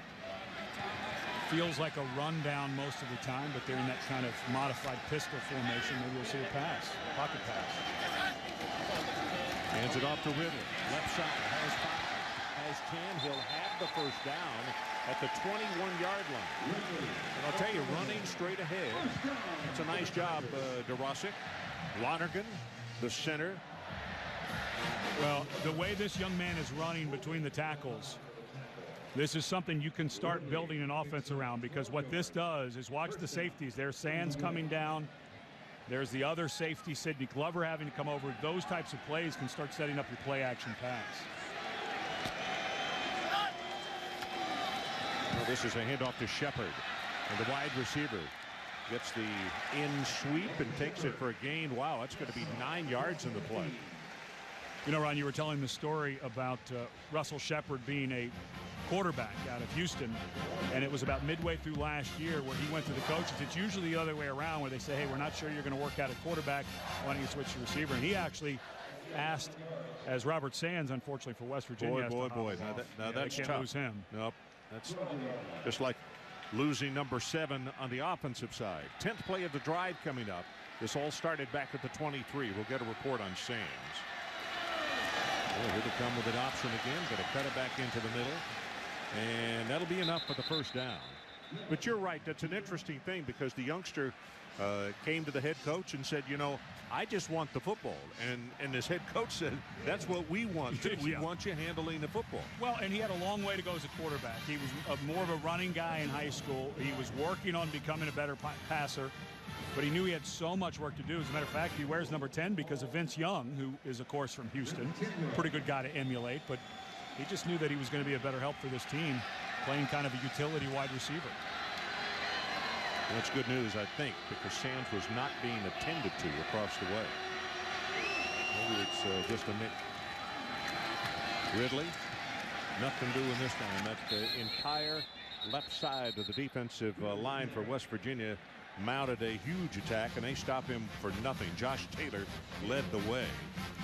Josh really a very versatile guy, a redshirt junior out of Miramar, Florida, which of course is a suburb of Miami. But he can play either tackle. And in this day and time, these defensive coordinators, particularly early in the year when it's so warm, they try to play 9 and 10 defensive tackles and ends if they can. And with Robert Sands back in the game, remember, he was gimpy over there in coverage. Don't want to try to attack that area right up in here. Just the 12th play of the drive. 6 minutes already consumed. Looking, gets the pass away and knocked down, and that's Glover, who almost came up with an interception, and they already had one back in the first quarter in the same area of the field. Well, just a lazy throw that time by Jefferson on his run to the left. Was trying to come down to D'Angelo Peterson. Great coverage actually by Sands, because they were looking right in that area, and Peterson had broken off his route, but unfortunately Glover was there, and not for the Mountaineers, unfortunately not able to come up with that pick. Okay, so as they break the huddle with a 3rd down and goal from the 9, Alfred Blue, number 24, is the tailback, and Russell Shepard, number 10, in at wide receiver. Looking back over the middle, throws it complete. That's Randall, and good job defensively by the Mountaineers to stop him short of the 5-yard line. Yeah, good, along with Anthony Leonard on the stop. And you've got the most accurate kicker in the history of your school. You've got great defense. You take the 3, put the pressure back on West Virginia. Jeff Castile, the defensive coordinator, after that long drive, has to be very happy that LSU's running out their field goal unit. That is the end of the 3rd quarter. So we'll take a look and see if the Tigers can extend it to 6 after this timeout.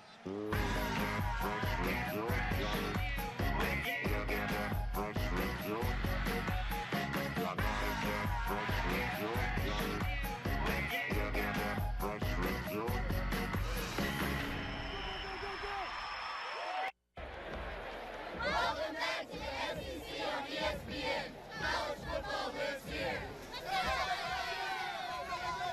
The LSU cheerleaders hoping that their Tigers can pick up 3 more, and look at that, a full moon on a Saturday night in Baton Rouge.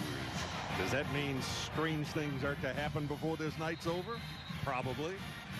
This is going to be a 23-yard attempt. Jasper got him lined up. Good pass. Obviously plenty of distance, and I'll tell you, he is automatic. So the new score, 20-14, and now a 6-point lead after LSU had led by as many as 17. Let's talk about West Virginia. What do you do if you're Bill and his staff? I mean, they have done a huge turnaround. They didn't do much in the first quarter and a half. Now, more prosperous. Yeah, and they've really only had one sustained drive, and Noel Devine is injured. I know he's trying to play, but he doesn't look 100%. I almost think you've got to get him out of the game and put this game in Geno Smith's hand, the quarterback. Remember, he led 2 almost 100-yard drives at the end of the game against Marshall to put that into overtime. Granted, this is not Marshall they're playing, but see what Geno Smith can do, because right now I think it's all about getting the ball to Austin and Jock Sanders, because I just don't think Noel Devine has the foot to be able to push off it with that right toe injury. Plus the fact you don't want to jeopardize the rest of the season as far as he is concerned. And what does that mean with Geno Smith? I think you don't want to stand in the pocket too much. You still want to move around. You still want to do your screens, all of those things. But the guy that I think should be back there, Ryan Clark, a 250-pounder, can help pick up some of those blitzes a little better than a banged-up 180-pound Devine. Plus the fact, keep one thing in mind. That last drive by LSU, we're going to get the final tally on it, but I think it went like 7.5 minutes. It took a long time.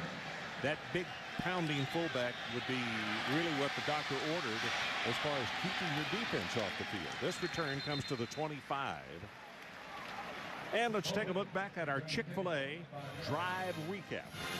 And this is going to give me the answer coming up right here.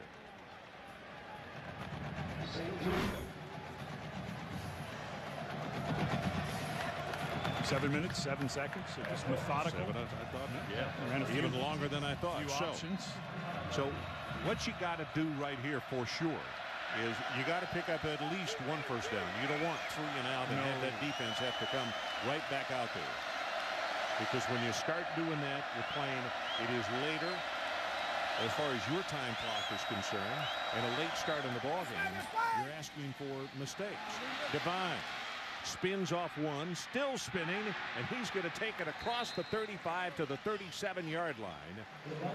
Now, folks, that is fortitude personified right there. Unbelievable. 12. And good stop and start. I mean, this is a guy that ran for 1,465 yards last year, 1,289 yards the year before. He's the country's leading active rusher. But let's not forget that toe. He could barely push off it in the first half.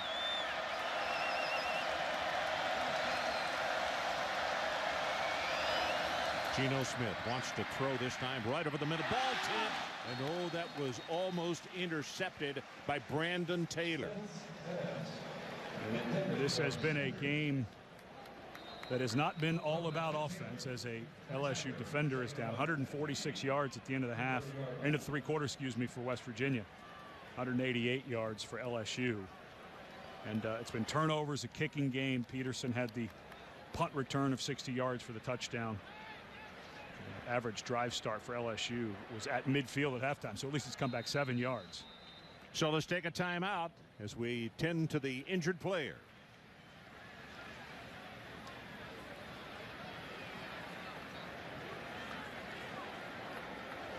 Which is indeed good news. Mountaineers with good field position following a 12-yard run by Noel Devine. Smith now with an audible. Hey, the 94,000 plus start making noise. That's got to be very difficult to do. Here comes a blitz. Gets it away. Over the middle, throws completed. Now here comes a late flag in. Tavon Austin caught the ball at the 40. Personal foul. Roughing the passer. Number 49 on the defense. Illegal contact to the helmet. 15-yard penalty with an automatic first down. Poor Barkevius Mingo with his second major mistake. Yeah. Well, and Eric Jobe, the left guard, got tangled up and was slow getting up after that. Remember, they're already light on the offensive line with Josh Jenkins out. And Jobe kicking that right foot, but that was, you're right, another big penalty on Mingo.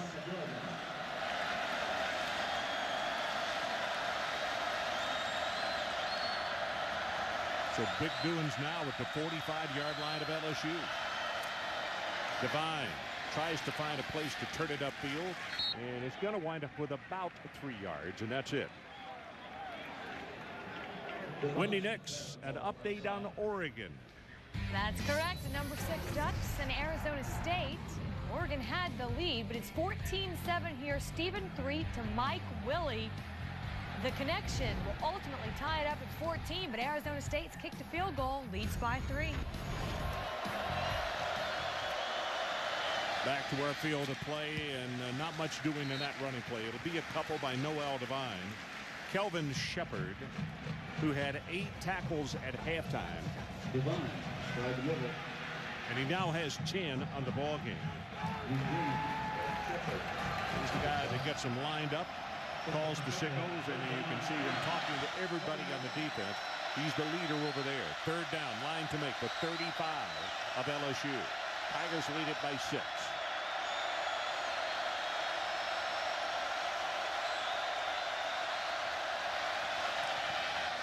Pass caught for the first down at the 30-yard line. J.D. Woods. He's a new face as well. Redshirt freshman, Naples, Florida. Good for 10. What a nice job by the offensive line. You know, coming into this game, we thought we'd hear a bunch from Drake Nevis. He's been stoned at the line of scrimmage.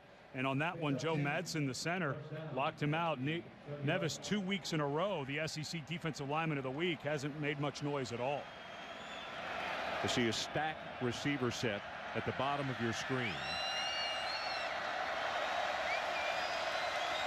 But Sanders in motion. And they get the ball out quickly. Thrown kind of hard. It was caught to Noel Devine, and not pointing an accusatory finger at Geno Smith, but had he thrown it with a little more touch, then he would have been able to turn up. Because back in the first half, Ed made mention of something that John Chavis, the defensive coordinator, said. The dangerous thing about West Virginia is they hit their receivers many times on the dead run, which makes it far more difficult on a defender. That time he had a dead run, but he threw him a fastball instead of a nice tender one. The LSU Tigers all over the place defensively, and that play is going to lose 3 yards. Ryan Baker, number 22, leading the charge. But, you know, going back to that play, if Devine was healthy, I think he could have stopped himself from going out of bounds. Yeah, I give him all the credit in the world, but he's just not 100% right now. That's what do you put on the brakes with? Your big toe. Yeah, exactly. And one of his brakes needs realignment right now. 3rd down. They need to take it to the 20. LSU by 6. Mountaineers trying to come back. Pressure off the middle. Ball thrown, and did he get it? No. Couldn't hold on. Jock Sanders. And I'll tell you, that was a masterful job by Geno Smith just to get the football away, because he had pressure coming from both sides. Well, and a really good try. Sanders can't quite make the catch. And, you know, this is, to me, dangerous territory for a field goal, because this is right on the edge of Bittencourt's, his range. And remember, he drove that ball against Marshall. He had one blocked. It got blocked here and blocked earlier. Careful here. This is going to be a 48-yard attempt. Got plenty of distance. Did he get it? Crowd is cheering. They say no. Wide left. Tiger lead maintained at 6. We'll be right back.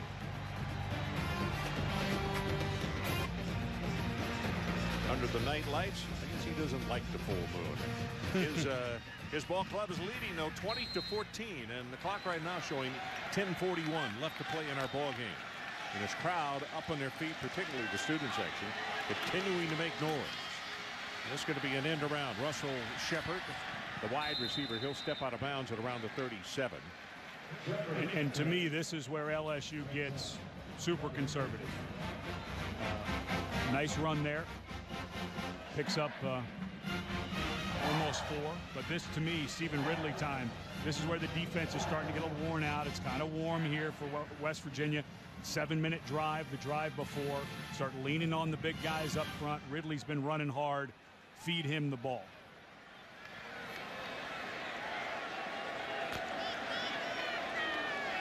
You see Ridley looking around. He's not tipping off where he's going, is he? Nope. Cuts it back up. He broke a tackle. That should have been a no gain on the play, and he wound up picking up 5 yards. Janine, let's check with you down on the sideline. Well, Ron, just to pick up on what you and Ed were just saying, defensive coordinator for West Virginia, Jeff Castile, was livid with his defense, and he reminded them before they took to the field just now. He said, guys, are they wearing you down? Well, you better start gutting it out, because these Tigers are running the ball up one side of you and down the other. Well, they're going to get more and more of that, Janine. 3rd and short. I don't think there's going to be no surprise. And LSU has the combination on this particular strategy, no question about it, because Ridley is very, very tough when he takes that ball in between the tackles. And this time they bring in a fullback to guarantee that they pick up the 3rd and short. And he's going to have it.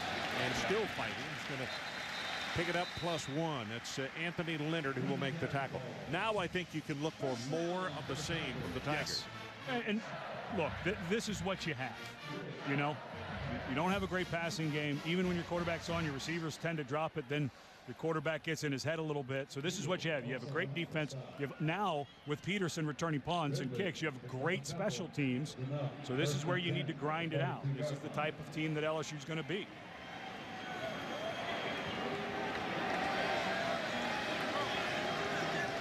D'Angelo Peterson, who resets, number 19, along with Clement. Rolling, still rolling, and he just throws it away. Chris Berman hosts ESPN's popular 2-hour pregame show. Get all the news and the latest updates from stadiums around the league right up until kickoff. A Sunday NFL Countdown that's presented by IBM on ESPN Sunday, and that is at 11 a.m. Eastern Time. Well, almost 11 o'clock in Baton Rouge. Ron Franklin, Ed Cunningham, Janine Edwards coming to you from 94,000 plus Tiger Stadium in Baton Rouge. 9:09 left to play in the ball game, and the Tigers want to call a timeout. So we'll take the break with them. 20-14 LSU. Institute of Higher Learning in the state of Louisiana. and also is celebrating its 150th year anniversary.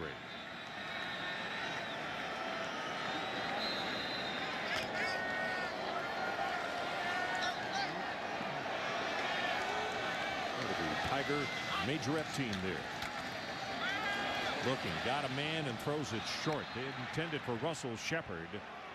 And the difficult thing is right over the middle, Stephen Ridley, his fullback, had just camped out and nobody was around him. Well, you know, this time in the game, not sure why you would get away from the run game. You try the screen, then you try a drop back pass.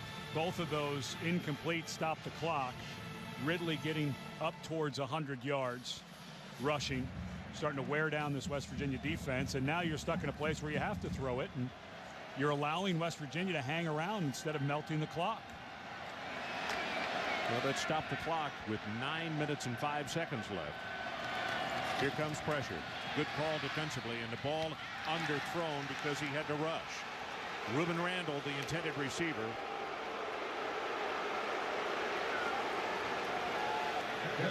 Well, that says it all right there.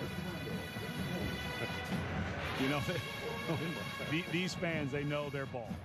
There's no two ways about it in this part of the country. And they're looking at this team and they see a dynamic player like Patrick Peterson, who is electric now in two phases of the game, both on defense and in returns, and just feel like if they can get something going on offense, they're going to be in the thick of it in the SEC West, especially after what we saw today.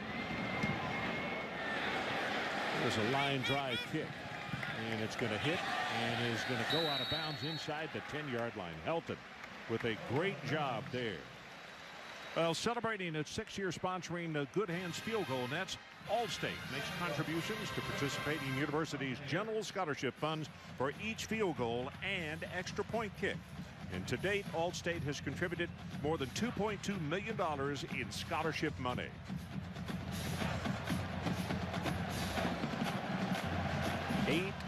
.49 left in the ball game. West Virginia has cut a 17-point lead down to 6.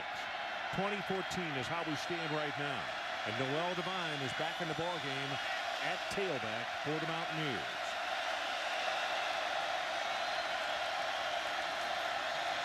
He gets the handoff.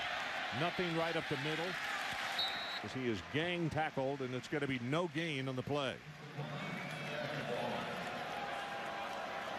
You know, down here, you always get a little conservative, but this feels to me, we have not seen Geno Smith throw the ball down the field much at all tonight. A lot of screens, a lot of running in between. You've got speed outside, and now you got 4 wides. Maybe this is a time where you see if those safeties are playing. When he's got 4 wide receivers, his completion rate is just above 74%. But they go with the running play. Tried to spread them out and then run, and they'll be short at the 10-yard line. Well, here come 3 extra defensive backs in, and the changes are made by John Chavis, the defensive coordinator. West Virginia trying to go fast with LSU getting all these bodies out. Actually, he made it just over the 10.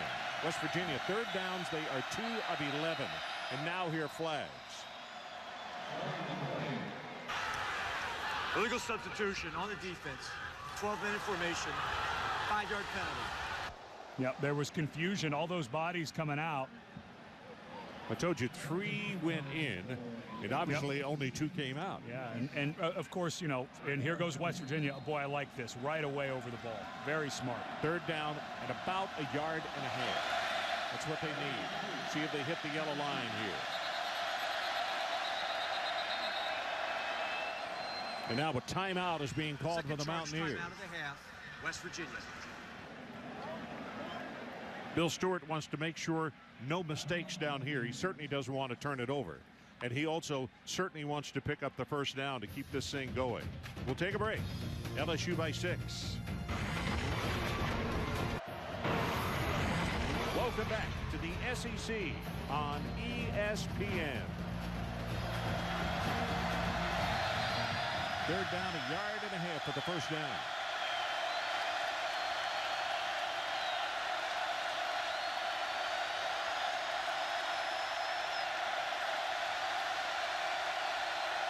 Geno Smith waiting for those defenders to shift and then calling an audible. He's under the guard. He's under the guard.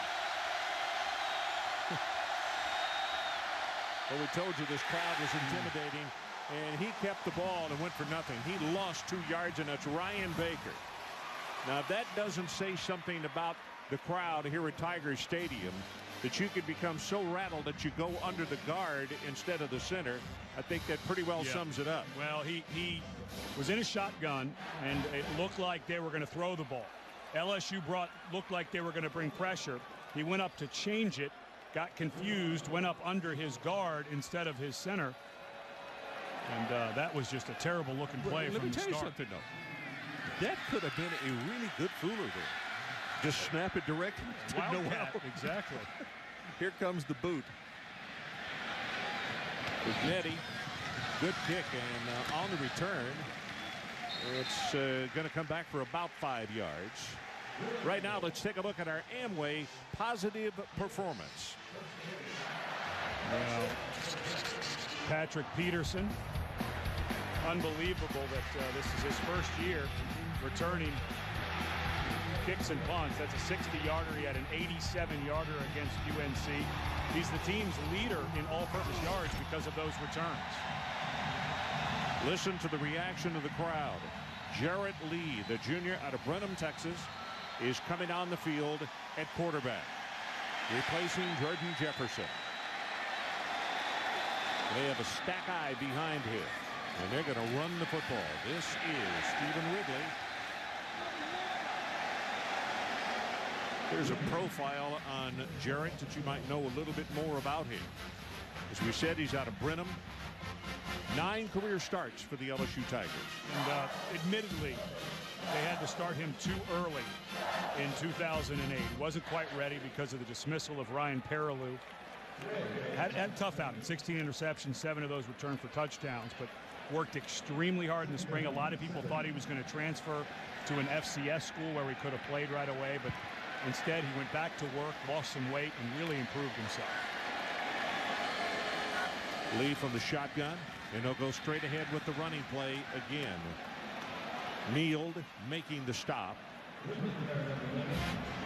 And now it's going to be 3rd down, and not quite the same reaction that they did on the first down play, as the crowd wants them to do something a little bit more exciting. No, I think they're going to stay conservative. The way their defense is playing, the way their crowd is helping their defense play. Yeah. I don't think there's any reason to do anything else here. 5.5 minutes is what we have left in the ball game. You know, we haven't really seen a toss sweep with Ridley. It's all been in the middle. It seems like maybe over to your right where you have your tight end Peterson lined up. You've got numbers, it looks like, on that side. Well, not a good sign in the fact that Tolliver was about to line up on the wrong side. Here comes the flag down. They swing it out, Ridley. And Ridley is very close. In fact, I don't know if he has the first down. And let's check and see what the marker is, as Glover made the stop. Illegal formation. Number 78 was off the line. Offense. 5-yard penalty. Wow. 3rd down. That's the 3rd penalty on Barksdale, the left tackle. Remember, he had the 2 illegal procedures. And you know, that's not called that often. Normally there is a warning, but boy, he's way off. Yeah. His head has to be between a circle around that center's waist. Yep. 12th penalty against LSU. So erase what would have picked up a first down. And maybe put an asterisk by that play if they don't pick it up here. Watch for Shepard. He's lined up to the right.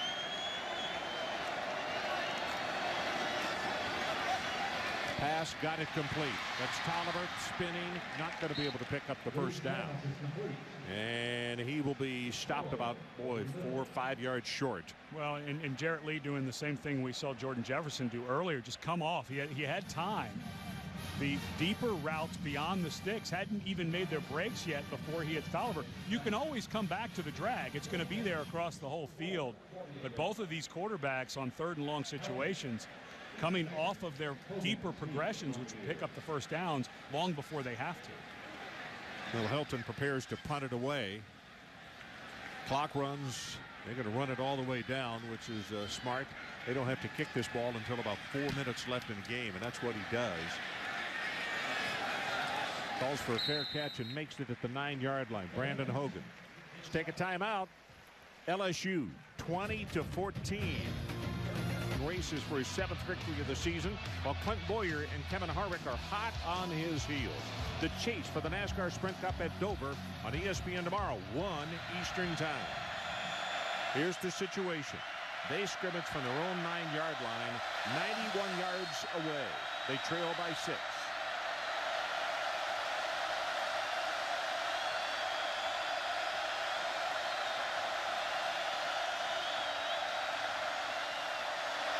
Smith, pressure is on, gets the pass away, and you could see the man coverage. That helped. No interception because the defensive back has got his back to the football. But also the receiver was not prepared to catch it, but he had unloaded. And not as much crowd noise to deal with right now for Geno Smith. Came up a little gingerly. There's 65,000 left in this building. I'm surprised how many people have left with such a good game. So not as much of a home field advantage as you would want if you're LSU right now.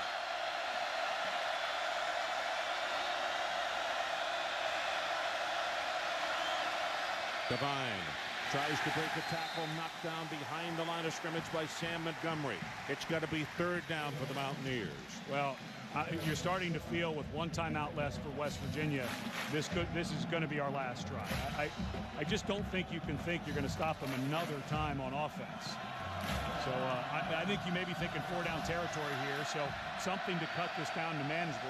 I don't think you have to necessarily get the 1st down here. Devine wide right along with Jock Sanders. We haven't called Jock's name in the second half, really, have we? Nope.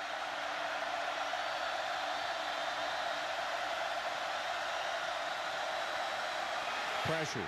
Pass away, and he had to throw it too quickly, and that's Barkevius Mingo, the pass rushing specialist for the Tigers. Well, now you have to punt it. If you'd have gotten down to 4th and 3, 4th and 2, I think you could have gone for it, but now you don't have a choice on 3rd and long. And this just excellent job. Just absolute confusion up front. 2 guys coming free, Mingo, and right behind him was Baker. If he wouldn't have got there, that was a lot of confusion by Jeff Braun, the right tackle, and the right guard, first-time starter Bowers. Pignetti prepares to kick it away, and again it's going to be Reuben Randall, back deep. This is a short kick. Bearcats is called for and made at the 43-yard line.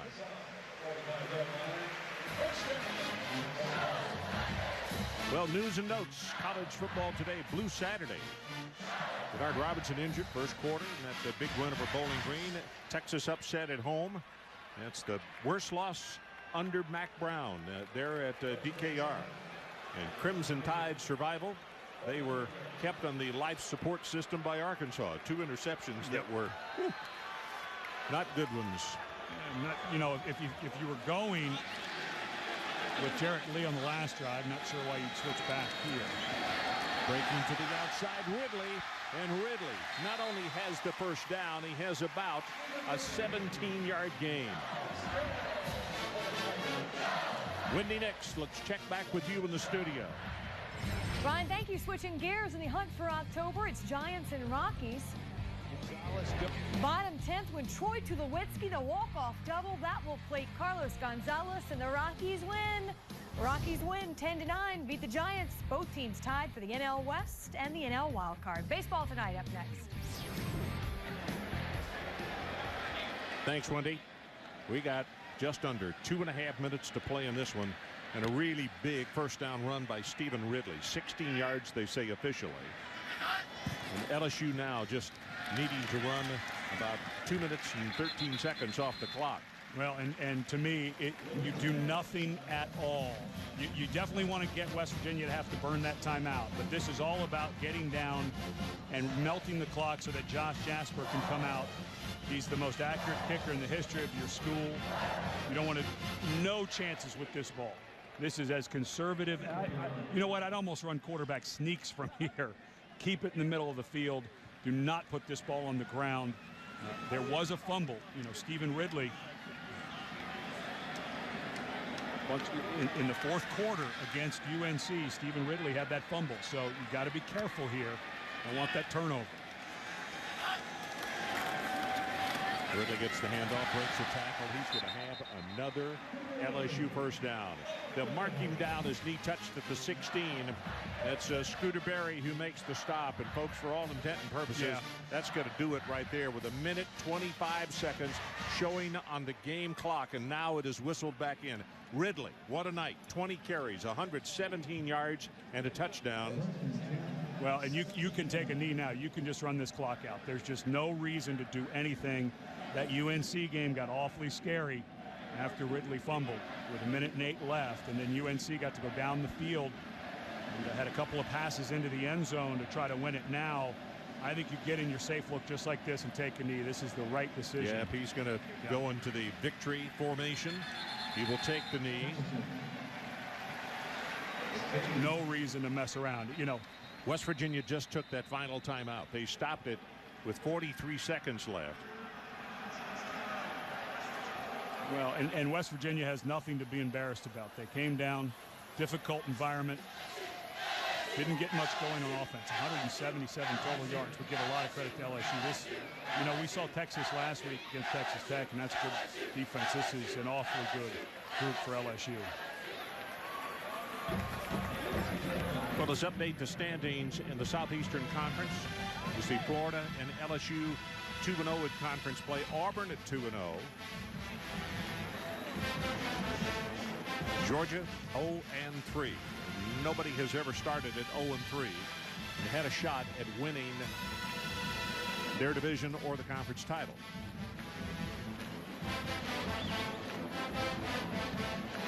So a knee right here, and that'll do it, because the 40-second clock will not have been whistled in time. Here's how you know how good Patrick Peterson is on defense. How many times did we talk about him on defense tonight? Almost none at all. You just can't even throw to his direction. He takes away a third of the field, and now he adds a dimension in the return game that's just unbelievable. This young man, you know, when we walked out on that practice field, I had not seen him in person.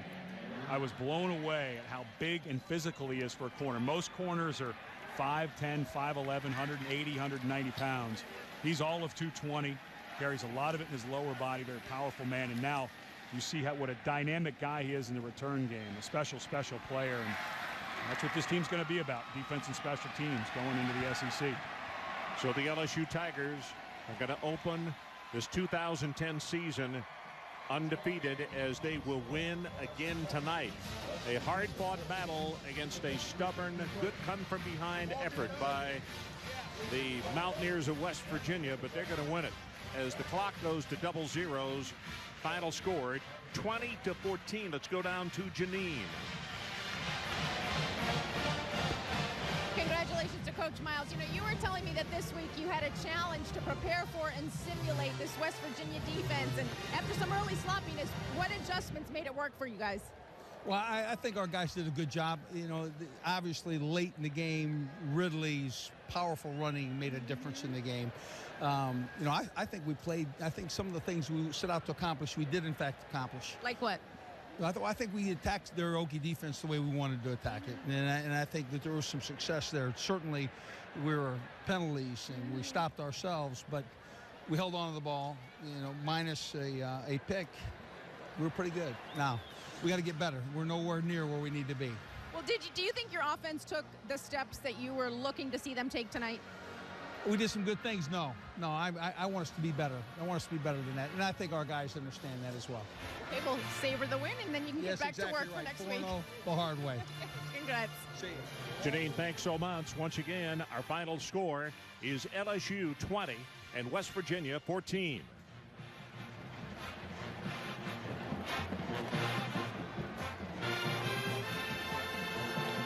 Coming up next, Baseball Tonight, presented by Verizon.